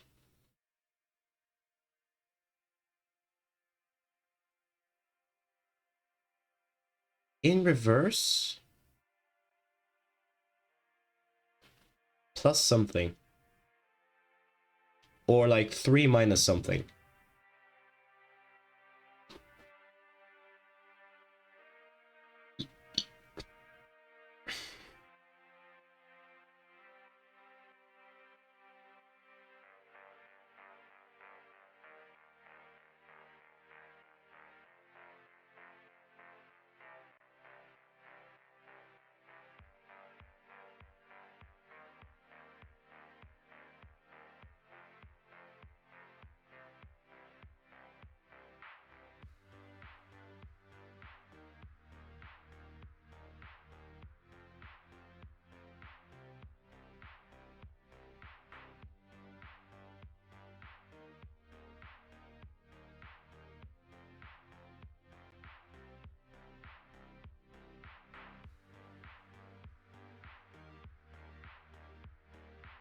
Hang on a minute.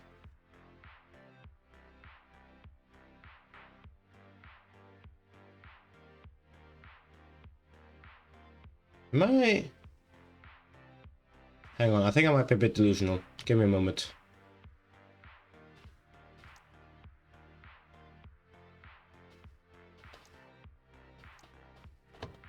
I need to double check something, because if my delusions prove to be true, I will feel bad.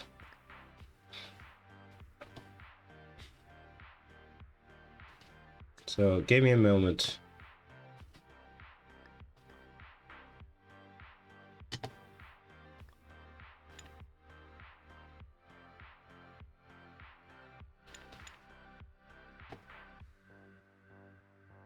We will need division. By 4, we'll need a 4. I don't even know if this is gonna work, but My god, if this works.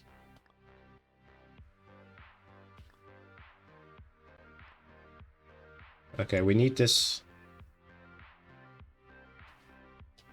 We need this.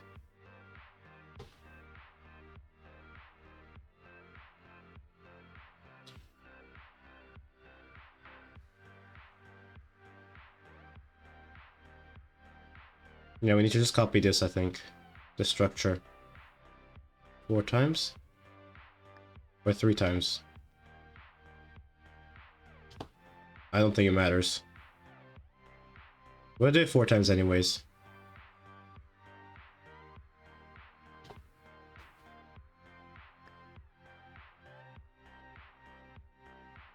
Actually, we only need to do it 3 times.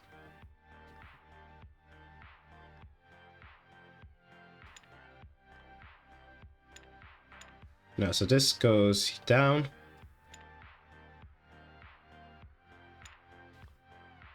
This one goes down. We're gonna divide by 4 each time. Oh wait, there's a bit of a spiky thing here. We're basically just gonna cut all the numbers up into 4s. Did I accidentally use the wrong division? Yes, I did. Where's my division? There we go.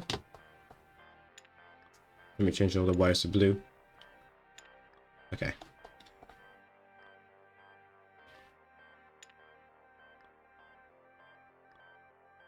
I'm hoping this is not the solution, because I will be very sad if it is. Because it's basically the solution I originally proposed.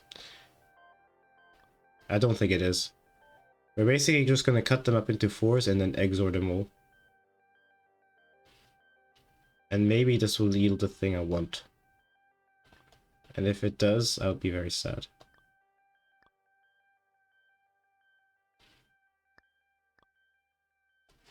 And do we need to turn it on? Okay.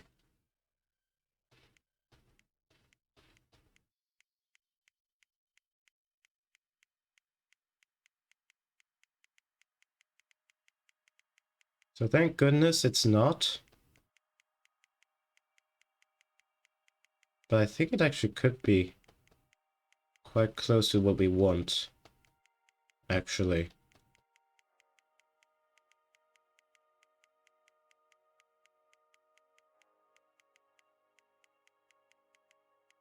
We might need to...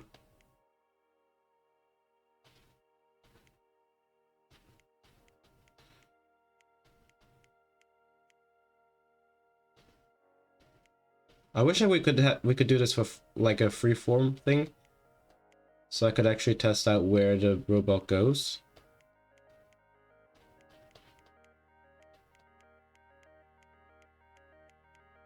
Hmm.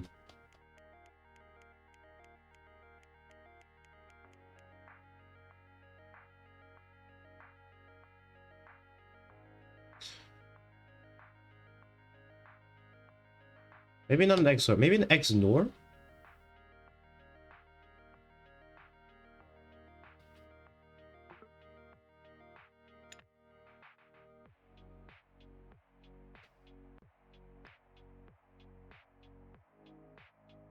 Oh, it has to be the first 4 bits. Wait, that won't work.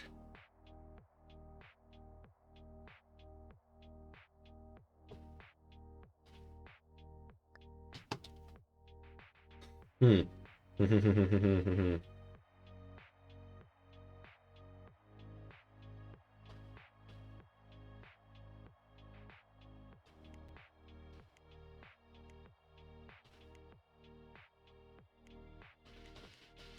Hang on, let me just record what the output is.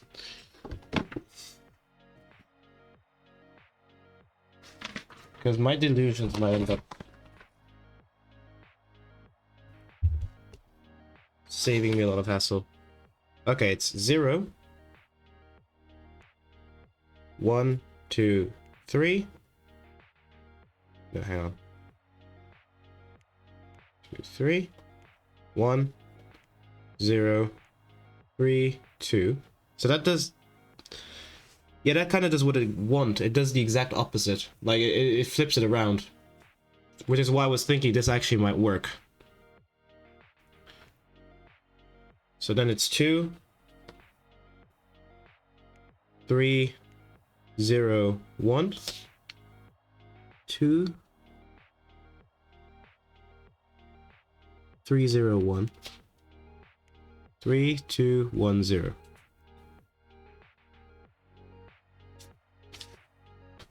So 0, 1, 2, 3, 1, 0, 3, 2, 2, 3, 0, 1, 3, 2, 1, 0. And that's mirrored as well. This almost has the structure that we need.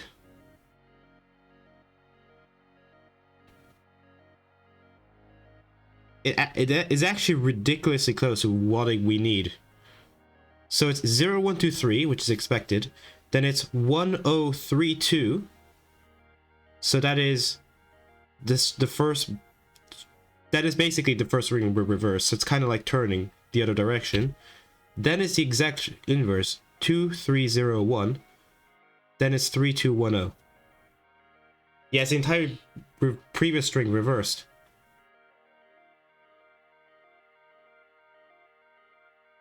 That is so close to what we need.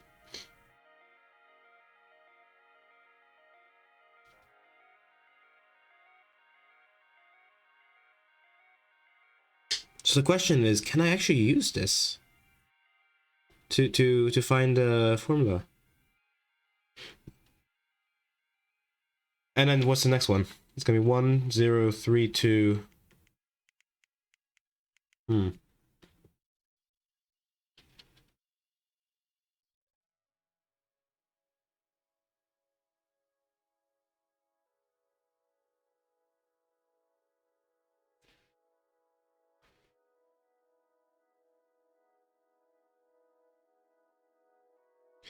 0, 1, 2, 3.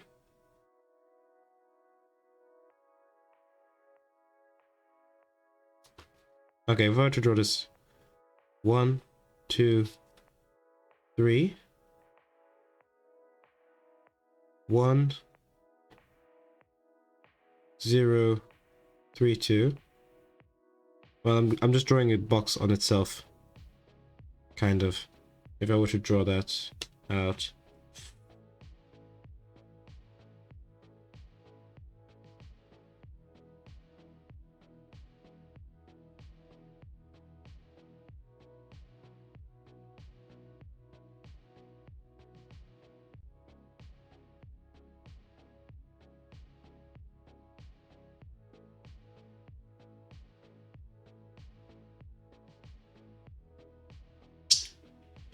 Adding 1 doesn't help, does it? Probably not, no, because that would just wrap things up.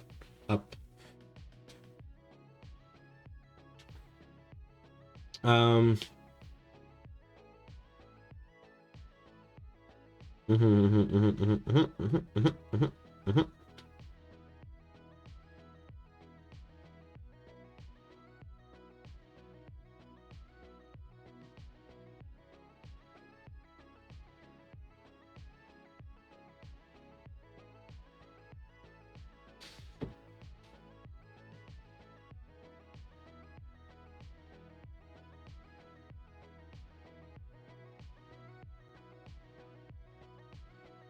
And I wish I could use this for turning directions. The issue is... Wait, if I use 2 as a weighting...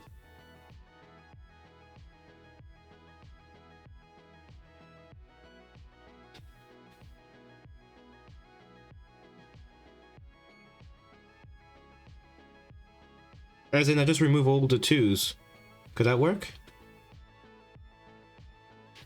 So it would be forwards, left, right, left, forwards, right, or they do right, left, right, left, left, forwards. No, okay, that would go backwards.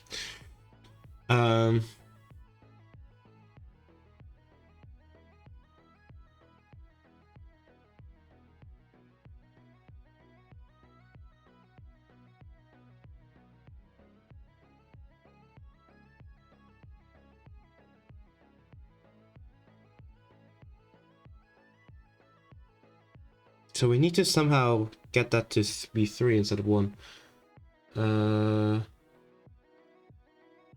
Yeah, mask the entire thing.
Oh, this is pain.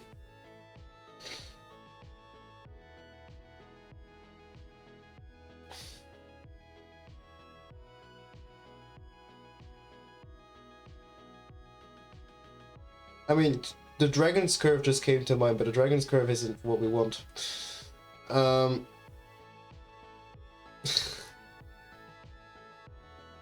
I mean, maybe that's how it's done, using subdivision. Which would be impressive.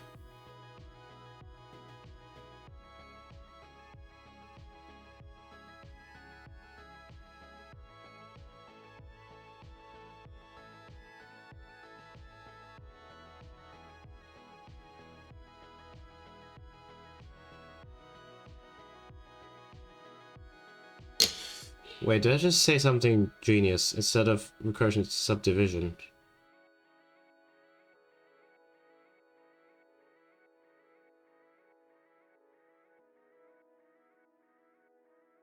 Wait a minute.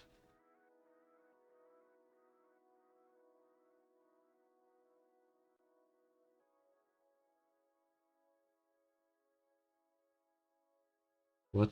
Wait, wait, wait, wait, wait, wait. Wait, wait, wait, wait, wait, wait, wait, wait, wait, wait. Wait a minute. Wait, wait, wait, wait, wait. Subdivision. Subdivision. We have the original box, which is a box of 0. Then we need to connect to it, so we go up. And then we do it. So then it will be divided by 4 calls. And then maybe that's when we do the masking.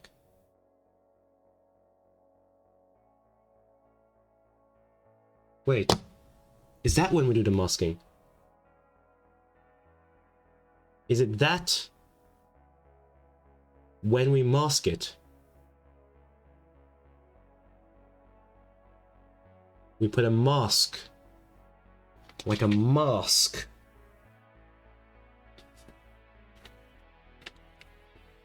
Like a mask. And that mask does wacky stuff.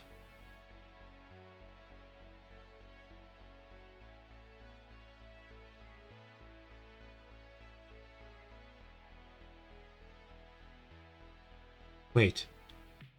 Am I being wacky? Wait, am I being wacky? Wait, wait, wait, wait.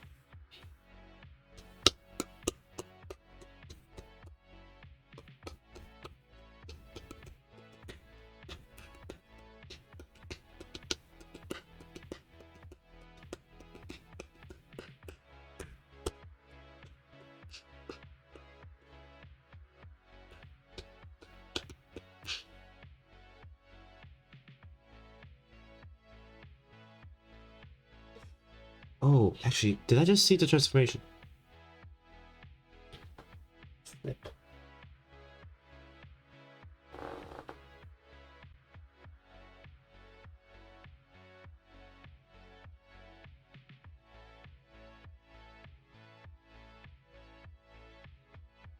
Flip.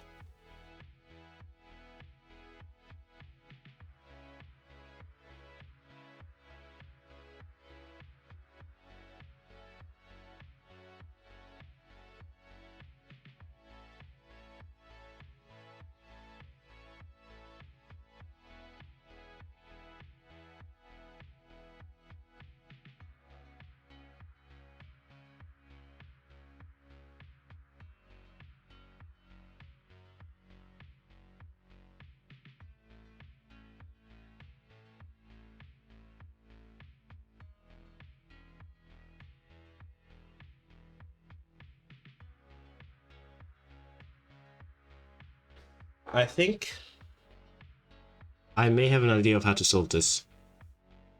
It took me some time, but I think I have an idea of how to solve this. I'm gonna need lag though.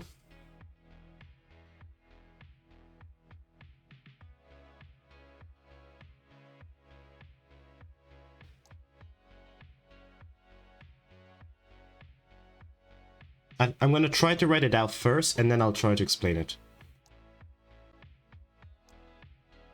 Okay.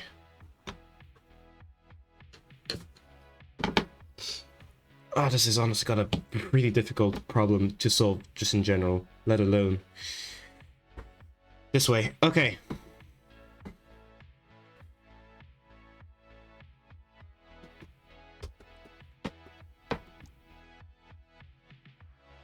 So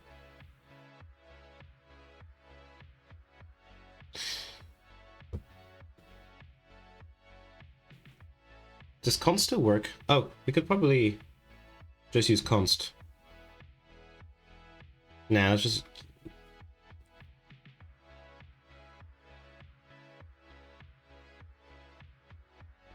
It doesn't matter, does it? They're all numbers. Const... up is... what are the cardinal directions? I keep forgetting them. Let me write it down. Okay. So the idea is going to be, I'm going to take each instruction and then replace every integer with a new set of instruction that is 4 bits longer.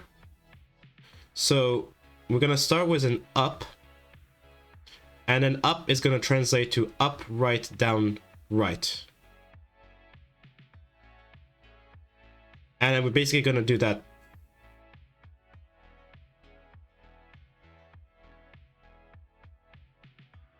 And I think that might work, but I'll have to try that first. Down is 1, left is 2, up is 3. But and we'll have to do it in a very specific way. So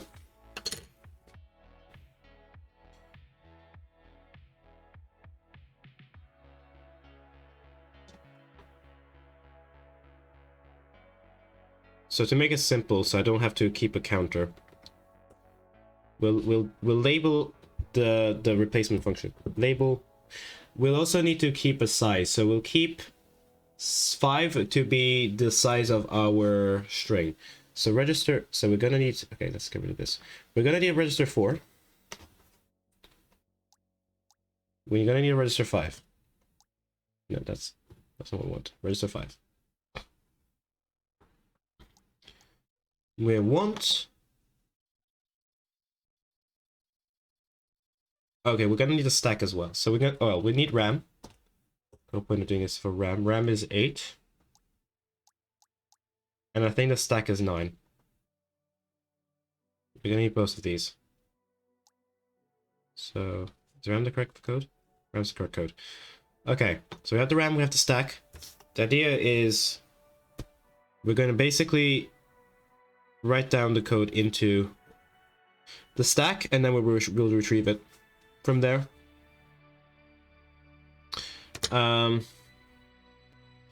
So we'll need a few codes, a few functions first to make this work. Okay,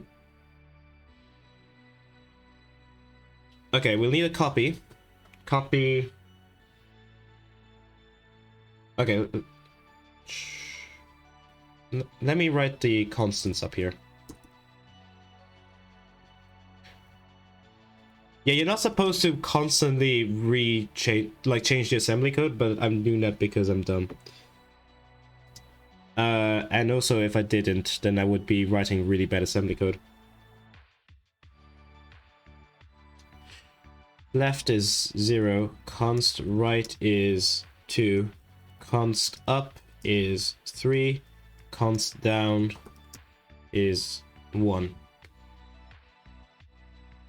Also, this I don't even, again, this is, I haven't double checked for if it works, because that would take too much of my mental power, but I think it does.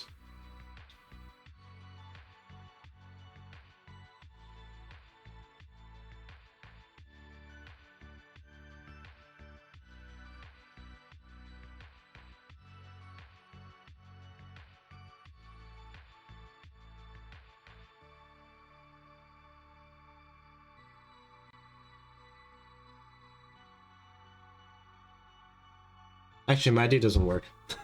Sorry. I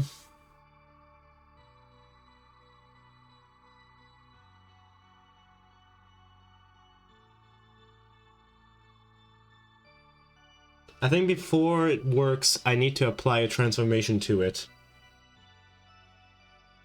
But then it should work. It's not a difficult one. I think it's just 2 becomes 1, 3 becomes 0, 0 becomes 3, 1 becomes 2.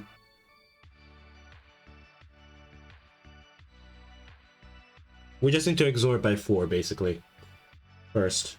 Like all the numbers.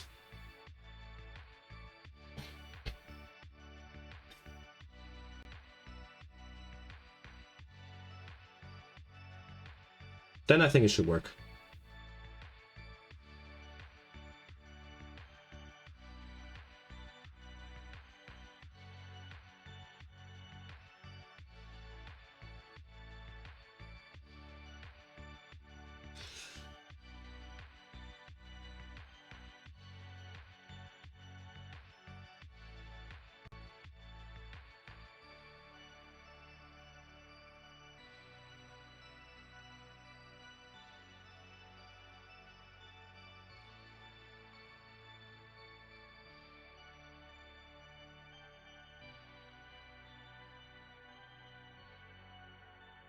I think. Then it's up.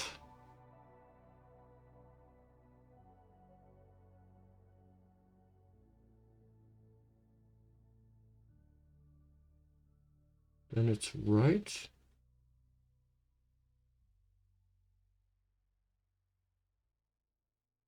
Yeah, my ID doesn't actually work. Wait. The issue is that little curve.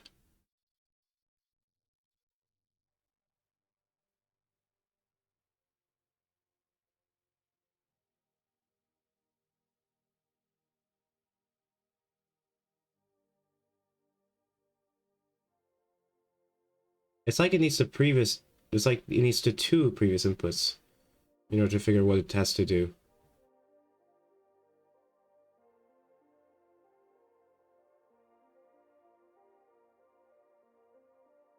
Yeah, on second thought, I don't have it. I thought... So what I thought was we start with a string, and basically we map each bit to a new set of bits. And then we can build a longer and longer string, and that string will define the path by which our little robot friend is going to take.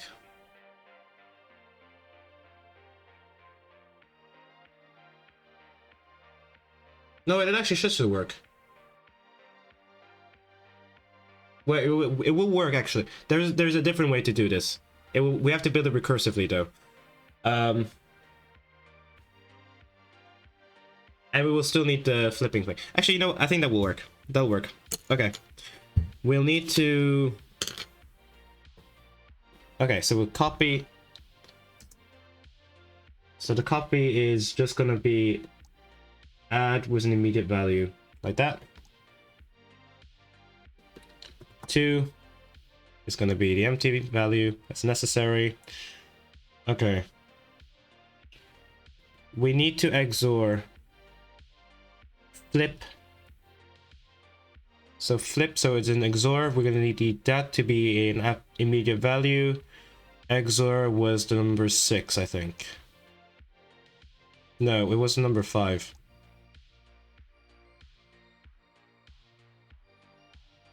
I think it was a number 5.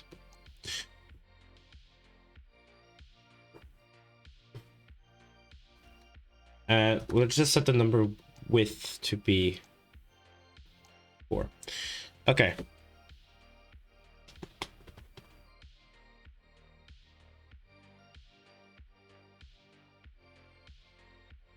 So we copy, and I think then we need a set, which is going to be this thing. Oh wait, copy shouldn't have yeah, copy shouldn't have it. Set, we'll have that. Okay. Oh wait, no, copy needs that. Sorry, set. What set needs is 2 immediate values. That's it. Okay.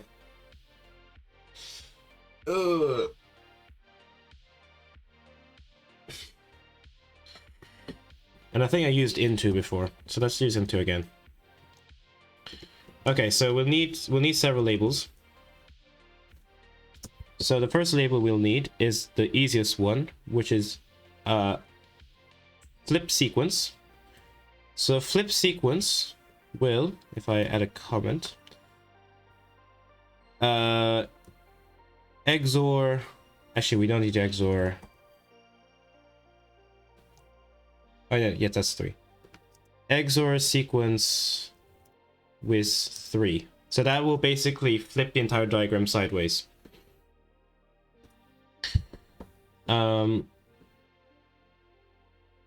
Set 0 into reg4. Okay. And then label flip sequence loop.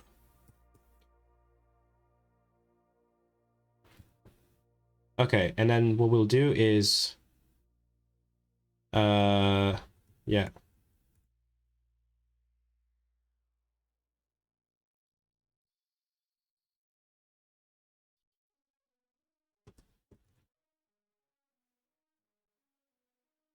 We will reg4. No, we will XOR. Wait, do we? Oh, I think we call it flip. Yeah, we call it flip. RAM with RAM. Oh yeah, we need increment.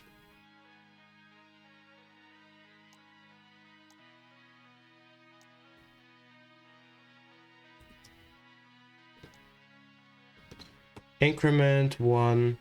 So reg4 by. I think we used by the last time. Okay, there we go. Increment reg4 by reg4. Then we're gonna check for equality, which we'll need to do.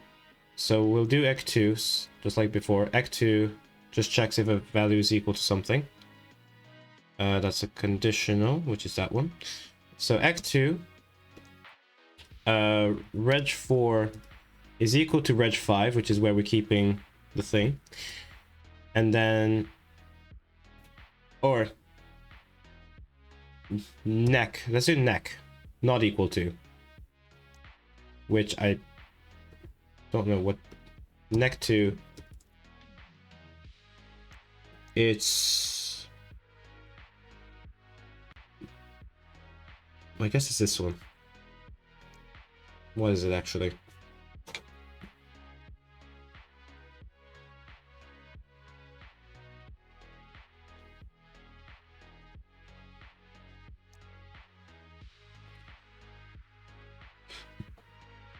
Yeah, that's correct. It's neck 2.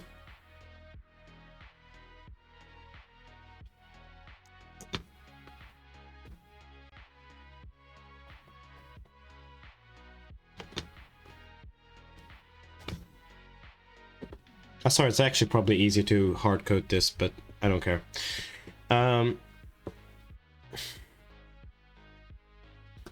Return. Oh yeah, we'll need call. Call is 16. And then return is 1601. 17 basically. Oh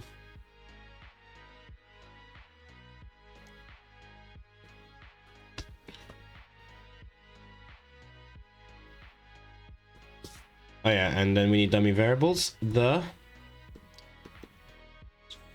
function. Okay.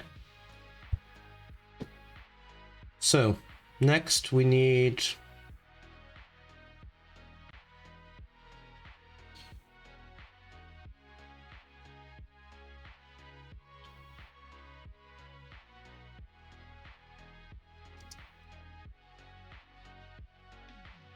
Okay, so that's a proper loop now. And it'll just bit flip everything. So it'll just turn the diagram sideways, which is exactly what we want. Like diagonally. Then we want to label extend sequence or expand sequence. So it's gonna start with a sequence that's in RAM, and we're going to expand it.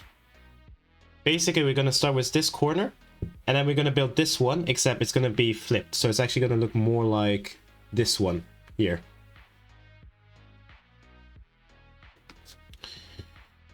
And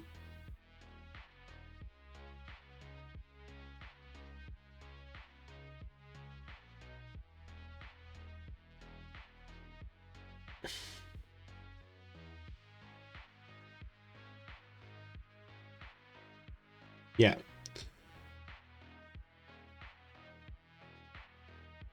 And the way we're gonna do it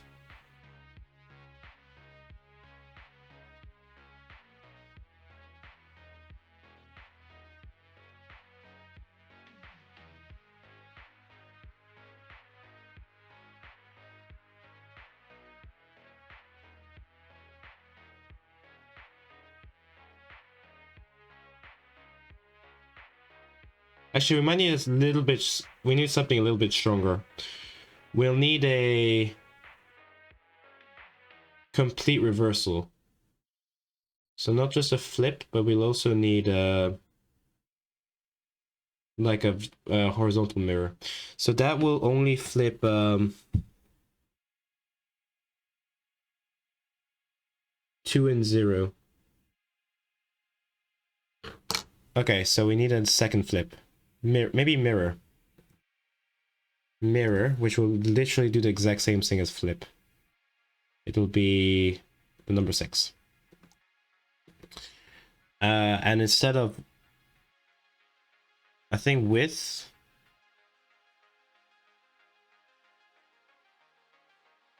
X-wise. I don't know. There we go. Wait, no, that's a vertical flip. Y-wise. It flips it in the Y-axis. Okay.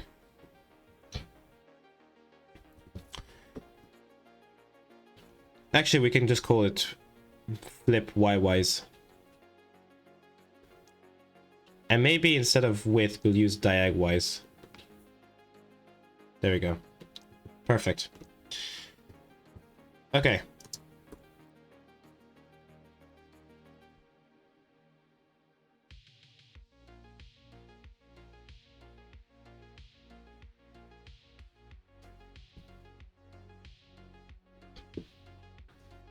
So the sequence is in memory. We're gonna call flip sequence loop. Okay, so we'll flip it. Oh, well, let's write another one first. Label. So this one will just write the sequence into memory. So this will just do write the sequence into the stack. Oh, then we want to do mirror first then, actually.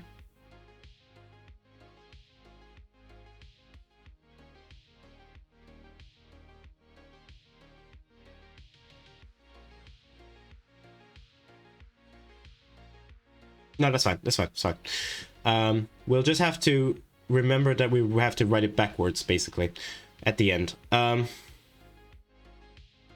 Write sequence to stack. So actually, do we need a... We should probably get another variable that counts how many things we put to stack. Let's set... Did we use registers? Oh wait, we did use register. We don't have register 6. That's the counter. We'll use register 3 for the number of variables in the stack. Yeah, it's getting late. So that is going to be set 0 into reg4. Then we need to label write sequence to stack loop. We're going to copy ram to stack,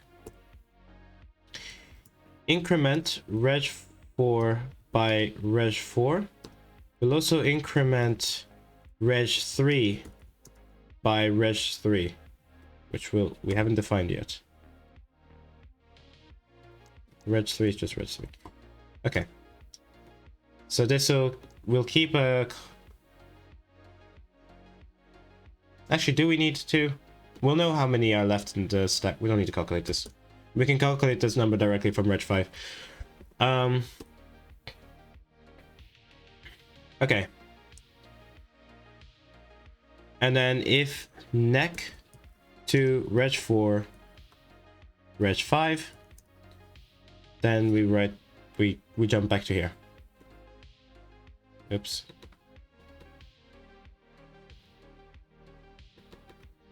There we go. Return. 0, 0, 0. Okay. So we'll call flip sequence loop.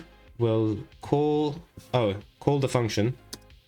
Otherwise this will not work. Call the function. And we'll call the function write sequence to stack. We'll call the function. So we need to flip it back.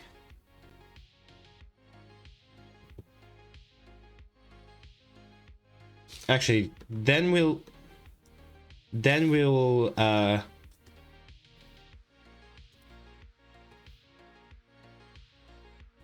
yeah, we need to set, I think, if we try to make this structure,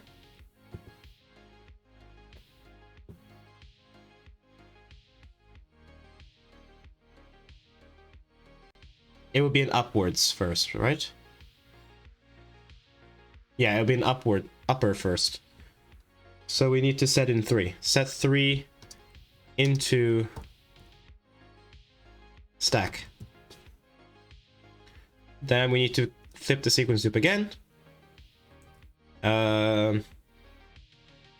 Call the function write sequence to stack.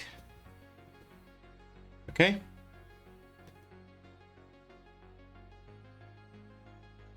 So that's this part.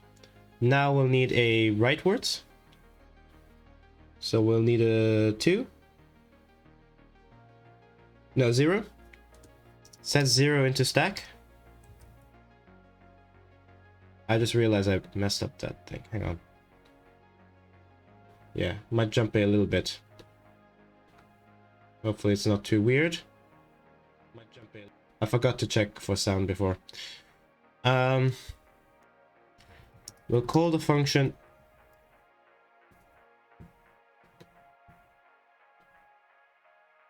again. Okay. Now we need to go down, set 1 to stack. And then finally we'll need to mirror it. So we'll need to call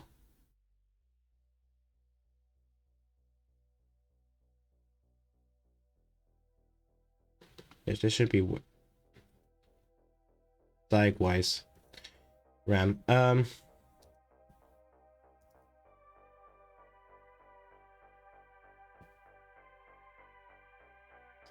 Maybe what I'll do to make my life easier is I won't use an immediate value. Actually, then I'm just using a normal XOR.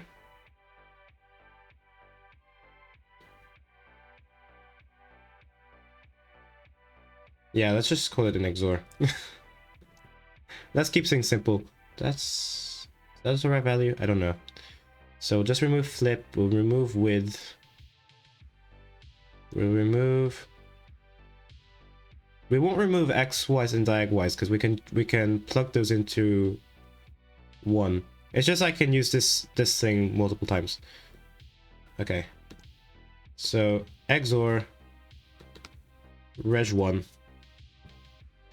I have to define quickly. Register 1.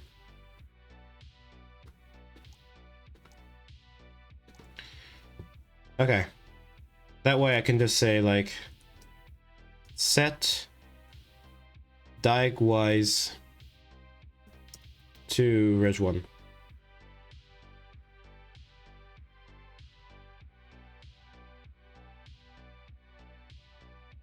Yeah, that's the correct value. And then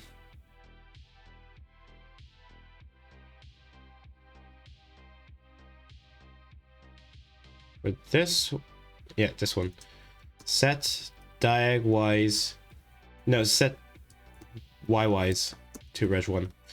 There we go. Call the function flip sequence. Wait, not loop, just flip sequence. Okay. Rest sequence stack. Okay. And one final time. Call the function write sequence to stack. Okay. And this should write out the entire thing properly. So it should end up from here to here. Except it's in stack and it's in the reverse order. So now I need to actually set it to the correct value. Now, for each iteration, how many extra... So I think in the first iteration we'll have 0. In a second we'll end up with 3. If we do it again, we'll end up with 2, 3, 4, 5, 6, 7, 8, 9, 3, 4, 5, 6, 7, 8, 9, 10, 11, 12, 13, 14, 15. Okay. Yeah, so it's x plus 1 times 4 minus 1. So it'd be 4x minus, oh no, plus 3. That tracks. Okay, yeah. So we'll need to do some maths. So what we'll now need to do is we'll need to times, which is it's one of them. I think it's 2. Let's check.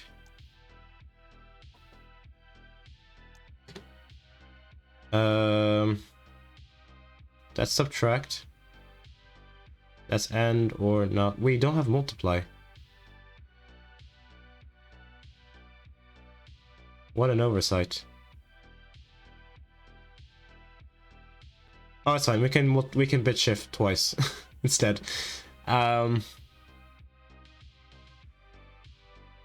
Yeah. We'll just bit shift twice instead. If it's multiplication by 4, it's just 2 bit shifts to the left. Wait, what's bit shift again?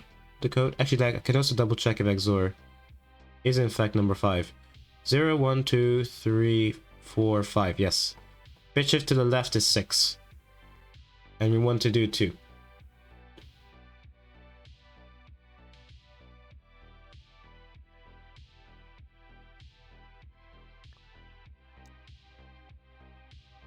So what we'll say, so times is going to be our bit shift, which is number 6. And then we're gonna define 4 to be 2. Don't worry about that. So instead of multiplying by 4, we're gonna bit shift by 2. Times reg5 for reg5. Okay, then we just need to add. Oh wait, we need to do immediate value. Oops. Okay.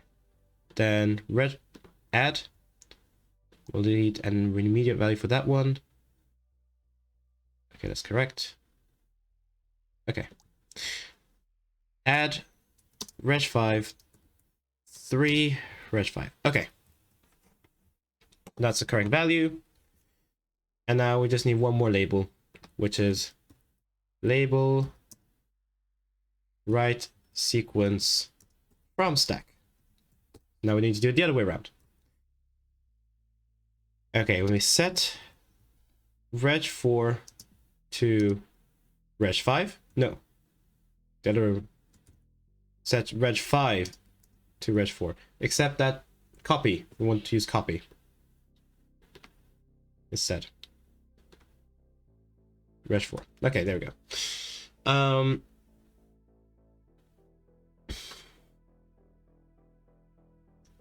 Then we want to write the loop, label write sequence from stack loop. I think we start by decrementing.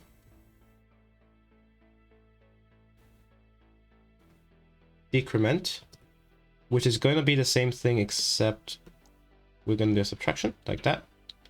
So decrement reg4 by reg4. It's a very silly syntax, but don't worry about it. Then we're gonna copy stack to RAM. Neck. Oh yeah, we need the regular neck. Neck not equals, which is that. I think. Did I put the correct one in? Neck. Yeah. Neck. Reg4 0. Write sequence from stack loop. Return. There we go. So finally, we'll just call write sequence from stack loop. Okay. And all that's left to do is write the actual code.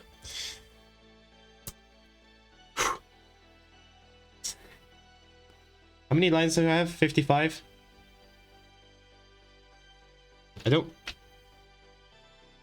I think hard coding it would have done 64 lines. So I actually didn't save any didn't save any space.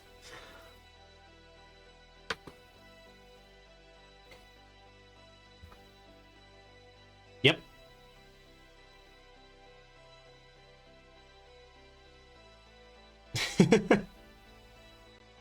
I could have just hard coded it and be done.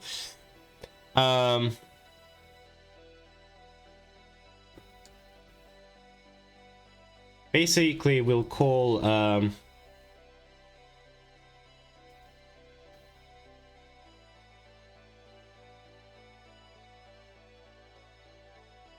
we'll call expand sequence 4 times or 3 times.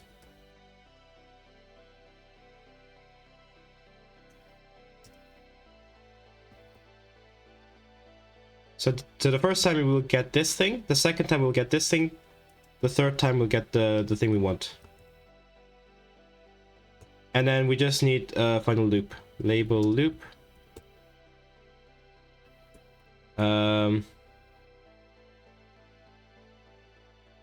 Tick 0 Oop.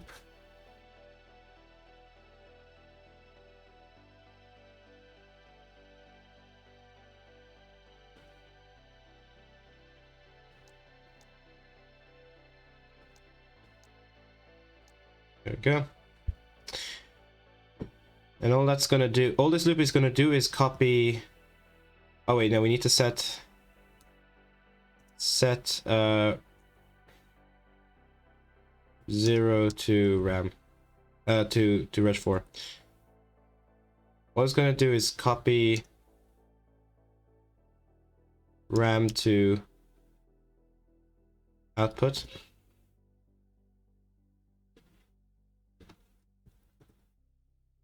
Put 7. And increment reg 4 by reg 4. So in total, I saved, instead of hard coding it, I saved 5 lines of code. Yay! Alright. Let's see this in action.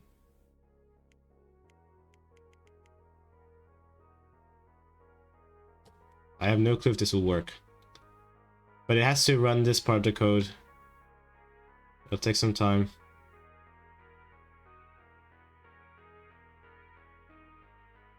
In theory,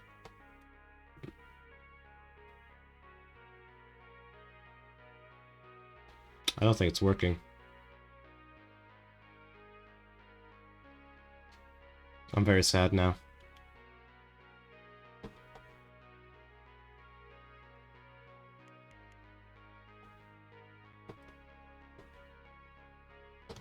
Okay.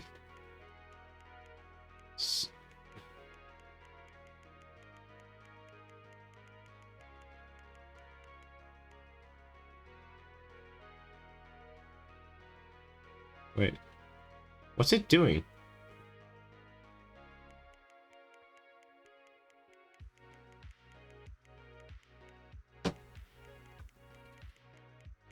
I'm confused what it's actually doing. Okay. So we start. We'll go to expand sequence, just like we said. So we set 3, yeah. Flip sequence should literally just return.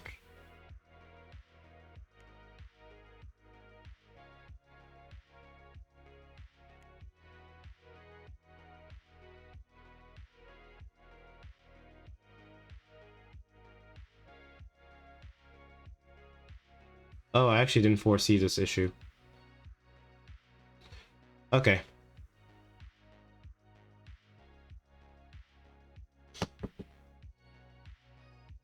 We might have to... Because I want to run this when there is nothing in here. So...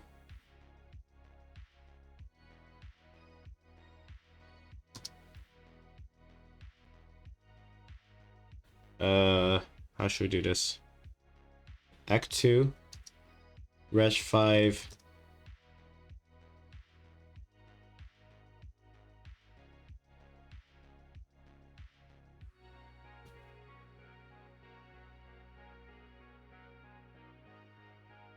Should I just have a dummy return thing here at the bottom?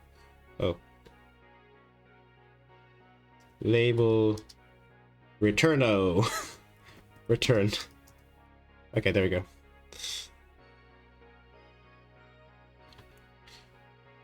0 returno.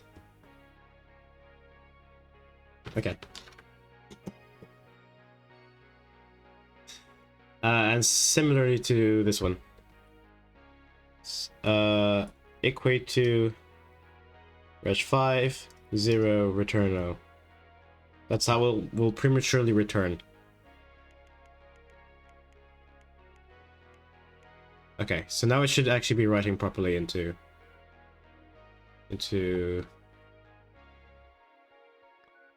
our RAM.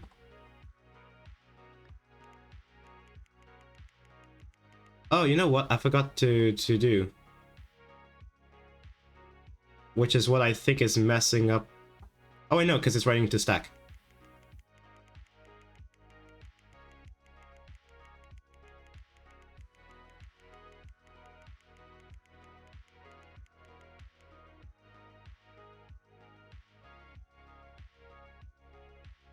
So that's definitely the wrong input. It definitely shouldn't be sending 5 zeros and 5 threes in a row. Alright, let me see what's going on here. Yeah, I wish I could look at the stack as let's just observe the stack. Look at the stack. Okay, the first value going in is 3. That should be the correct value. Yeah, 3 should be going in. Okay. 0 should be going in. 1 should be going in. Okay. Now.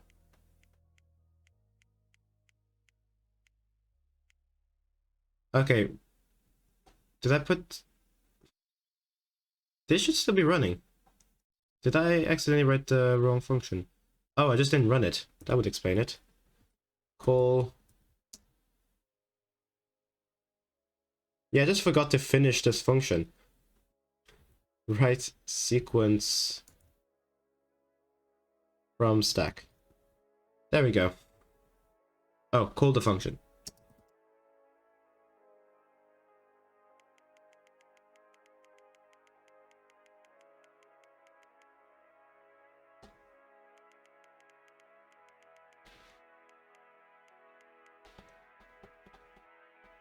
Okay, that's the correct...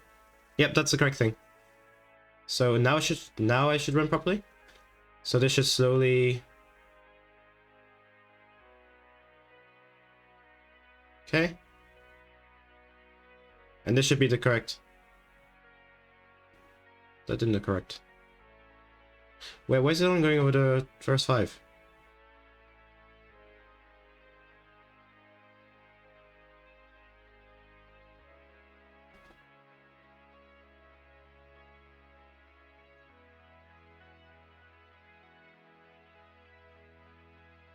Wait, shouldn't be going over the first 5?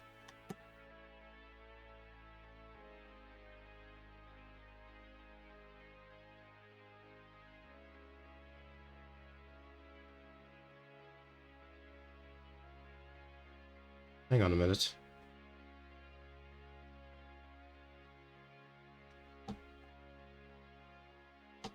Okay, yeah.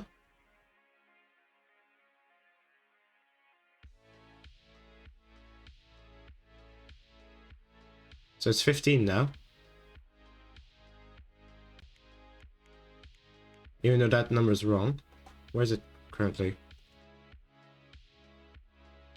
Oh, wait, hang on. It's going on the first 5 because of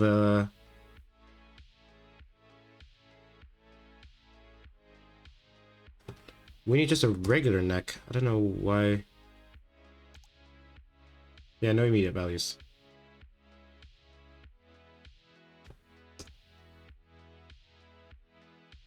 Oh, that's why. Okay.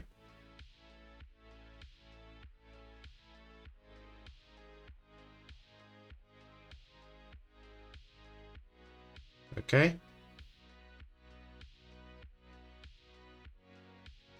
I think this should be correct. This looks correct.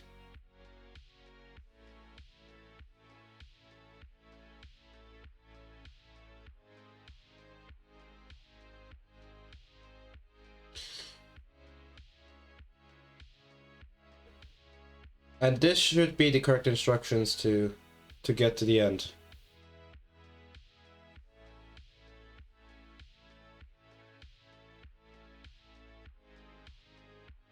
Maybe. Wait.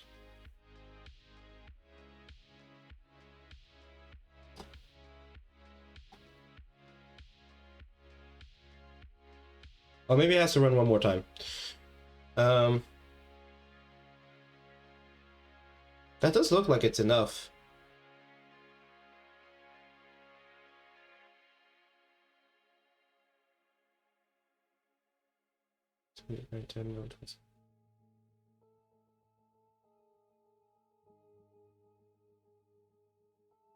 Maybe that is enough. Hang on. What did I call it one too many times?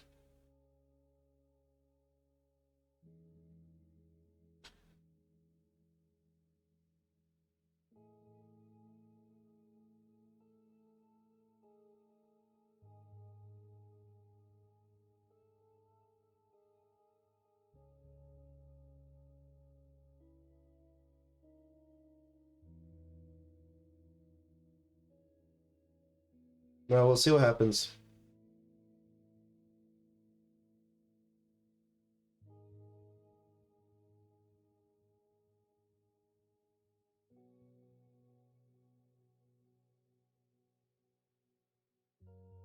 But it does seem like it actually called it one too many times now. I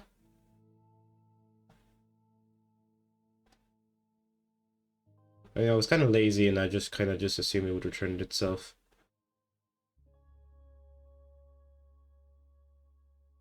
Okay, so writing the stack in. So now it should, in theory, keep executing, right?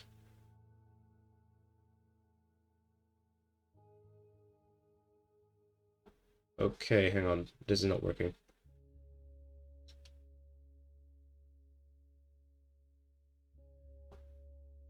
Now, do I have to specifically write... Wait, where do I have this?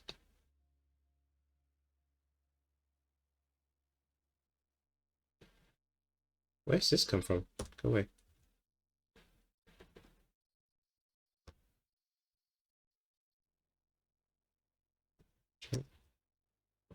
Yeah, I've officially passed the point where I would have saved time by just hard coding it, but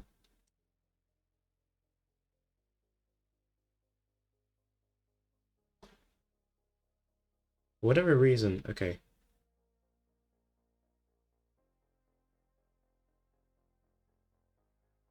Probably also saved time.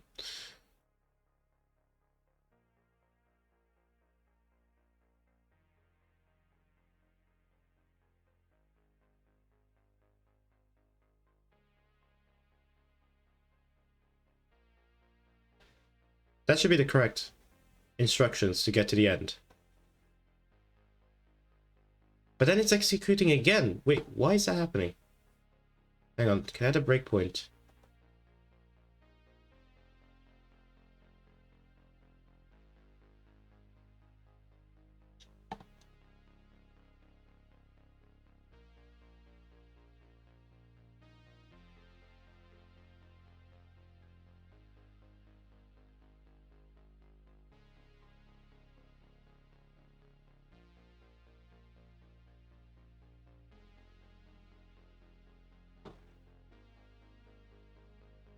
There should be enough returns.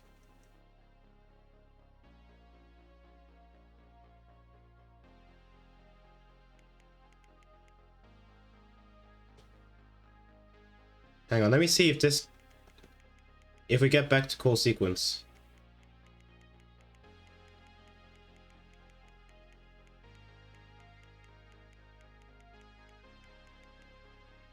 Where are we again?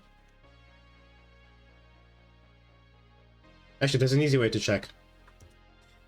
Set register. Which one I'm not using? 2 to 17. Or 17 to register 2.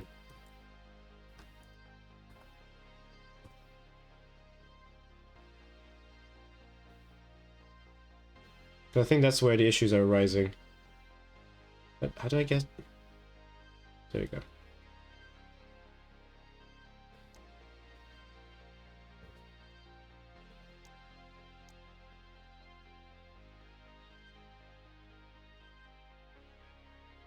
So register 2 should have the value 2.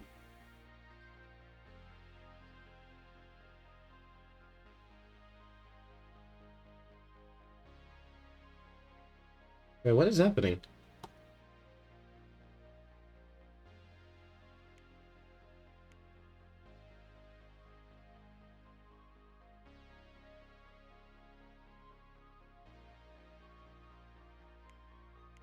Why is it?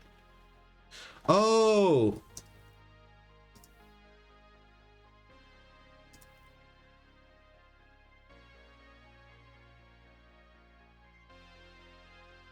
I hate this so much. Okay, now it should be running properly.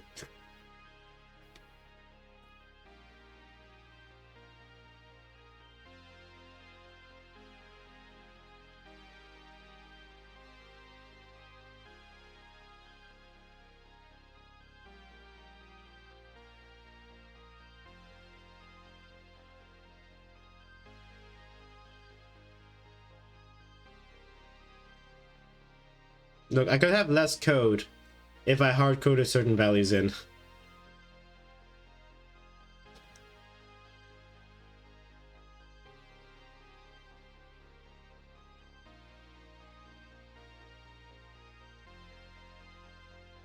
Oh, it doesn't even work.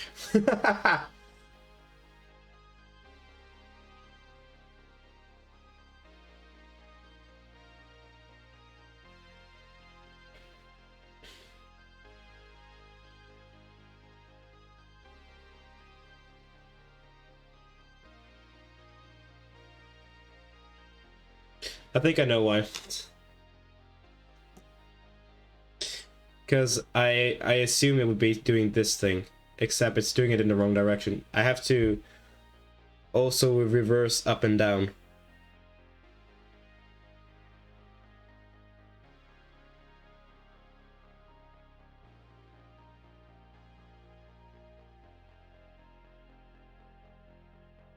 So I have to make 3 into 1, 2 into 0. Wait, that is already happening, isn't it? Wait, hang on. That should be correct then.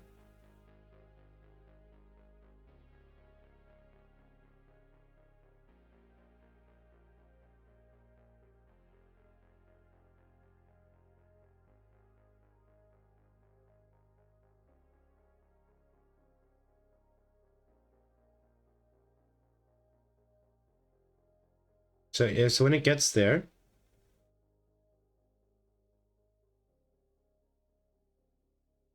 Oh wait, no, it's because it's the original track, this thing.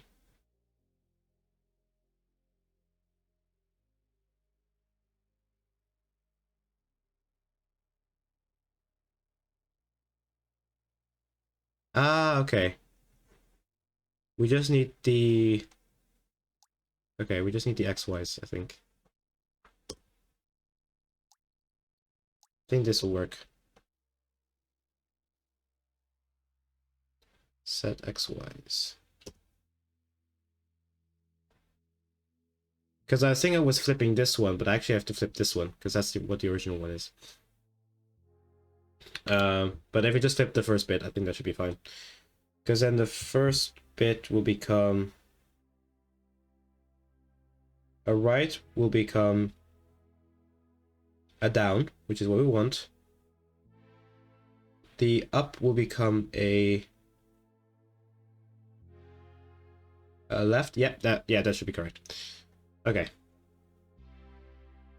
Now the question is, can I do this without doing this thing? This is the question, and I will think about it. And the next time I stream this game, I will present the solution, because I'm not entirely satisfied with this one. It's a bit too... Yeah. It worked. They got to the end. And yeah, in theory, this would take less lines than actually hard-coding it in, because actually I didn't really use these constants at the top.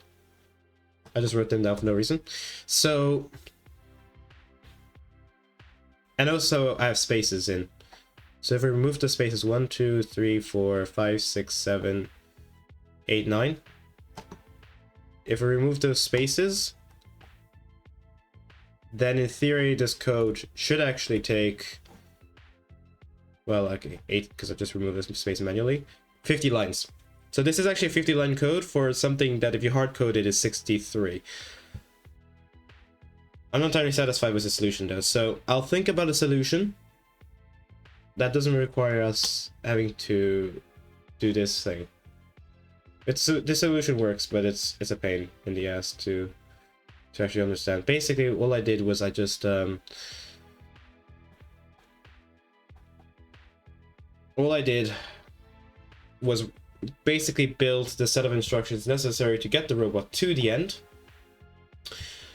Noticing that we can reuse the same instructions, we just have to modify the instructions as we go along.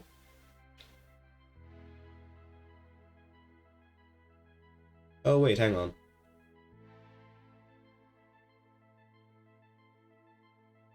I just realized I have an easy way of changing it.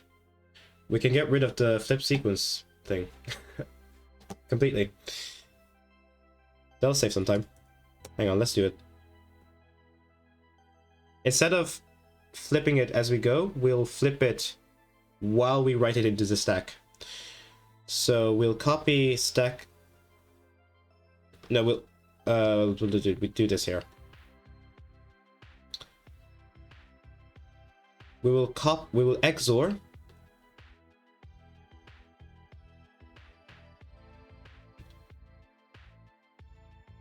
reg1, and then we'll put it in stack. There we go. So we do it as we go along. Then we don't need these lines.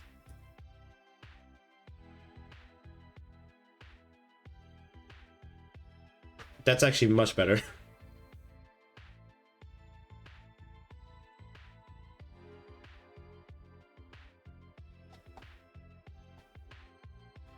And this should produce the same code. So we run 4 times. Basically putting the instructions in.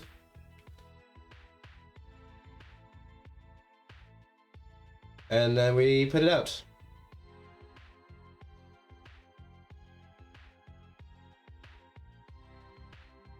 Okay, and then we read it. Oh, that's so sad that didn't work.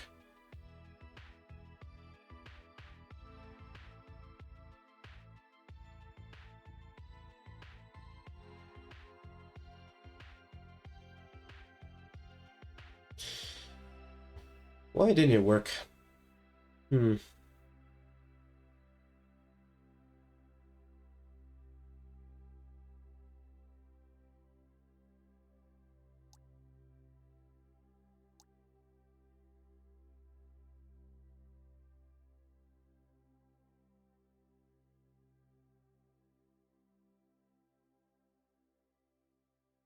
The first bit is correct,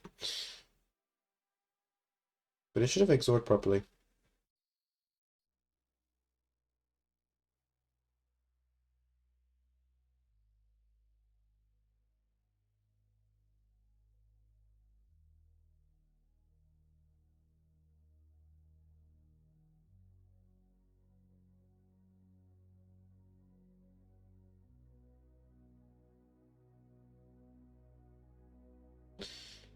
Damn.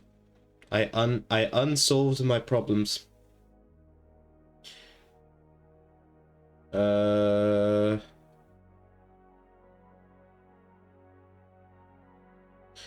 yes, I need to set. That's what I did wrong. I need to set this back to 0. ID. So let me just set ID. This is just identity. Basically does nothing.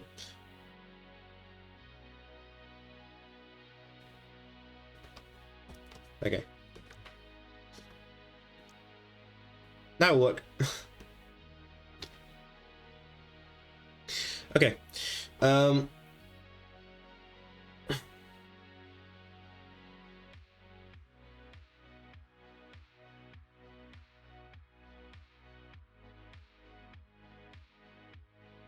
Yay, so we did actually, we saved even more space.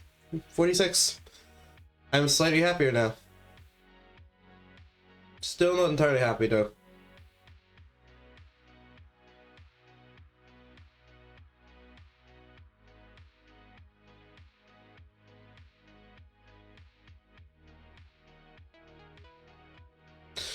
Okay. Okay. And this stream is already 3 hours long, which is going to be a nightmare to upload. But that's fine because the first few hours is literally just me staring at the second problem. But yeah, I'll think about a better solution later, if I can find one. It is the next day, well, next 2 days after the stream that I previously did. And in that stream, I was attempting this particular problem, robot racing. The goal of robot racing is to get this little boy all the way around the track like that. Trying to follow this curve. Now, I previously noticed that this curve has a specific shape. and didn't remember what the name was, but now I do. It's called a Hilbert curve. Maybe I should have brought this up before I started stream, but here we go.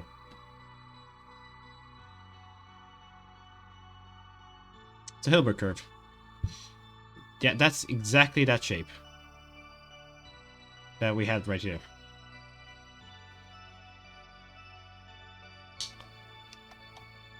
Anyways, I just noticed it. But I couldn't remember the exact name for it, so I didn't really pursue it further than that.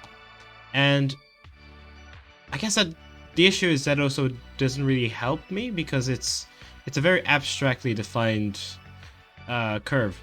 You could probably define it like properly, but the details were a bit sparse. But anyways,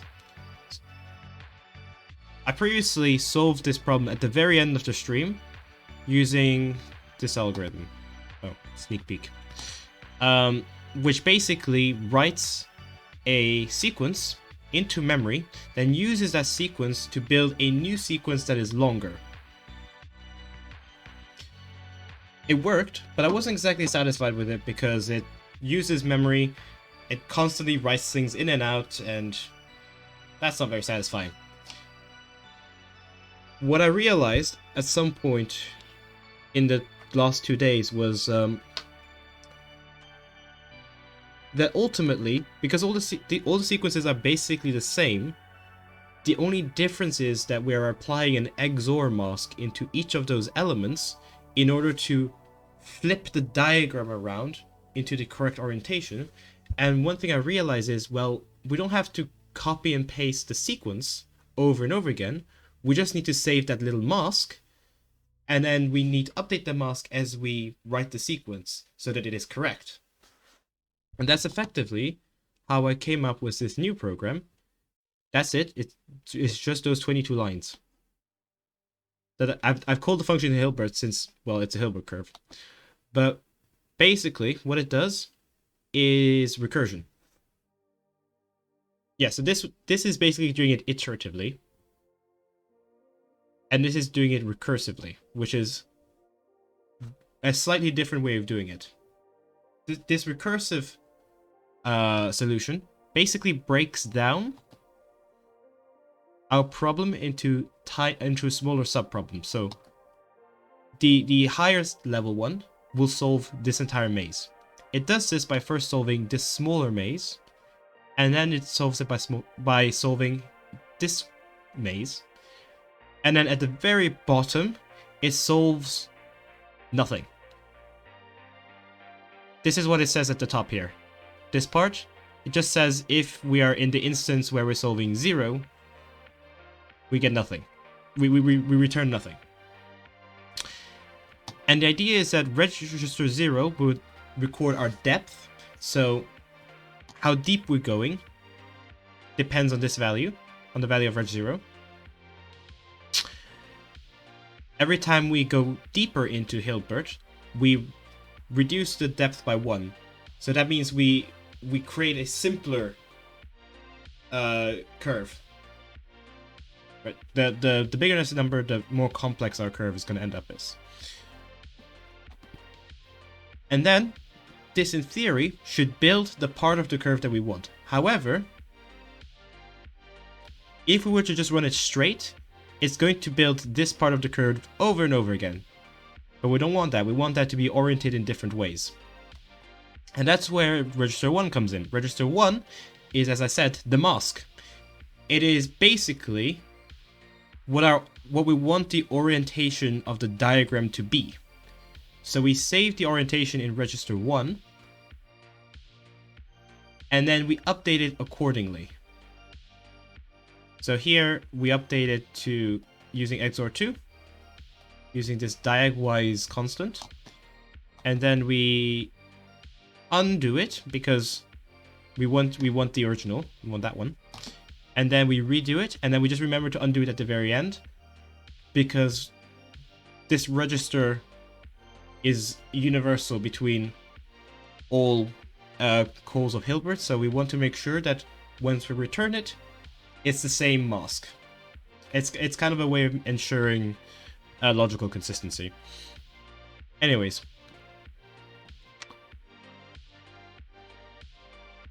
Yeah, so instead of basically building the sequence recursively, this sequence, well, not recursively, iteratively, which is what we did in the first time. Instead of building the sequence and then making it longer and making it longer, this program just cuts to it directly. It goes to, well, we can basically figure out what the first element is straight. Kind of like how here we built one sequence, and then we built 4 sequences using that one sequence and then combine them together. This is effectively saying that we have a way of building this first sequence.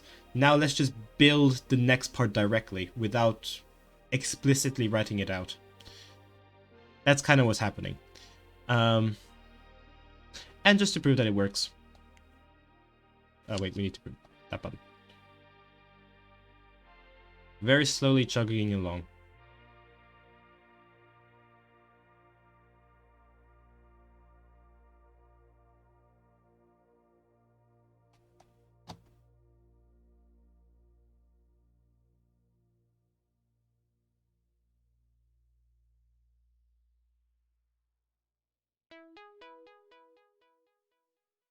Cool. And there we go. That's a way of doing this with no memory. We literally all it took was 2 registers to solve this problem, which is probably the ideal solution for me, at least. And then it took 20 lines if we removed the 2 spaces that I added. If we remove these 2 spaces, 20 lines.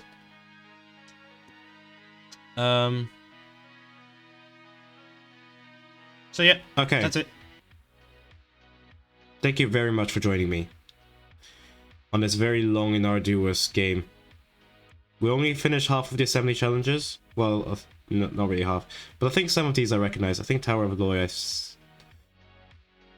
Yes, I've seen Tower of Aloy, which is Hanoi, but Hanoi, which is kind of funny. I think some of these... Is this just sorting? Okay, sorting is easy enough. Yeah, some of these I can just knock out.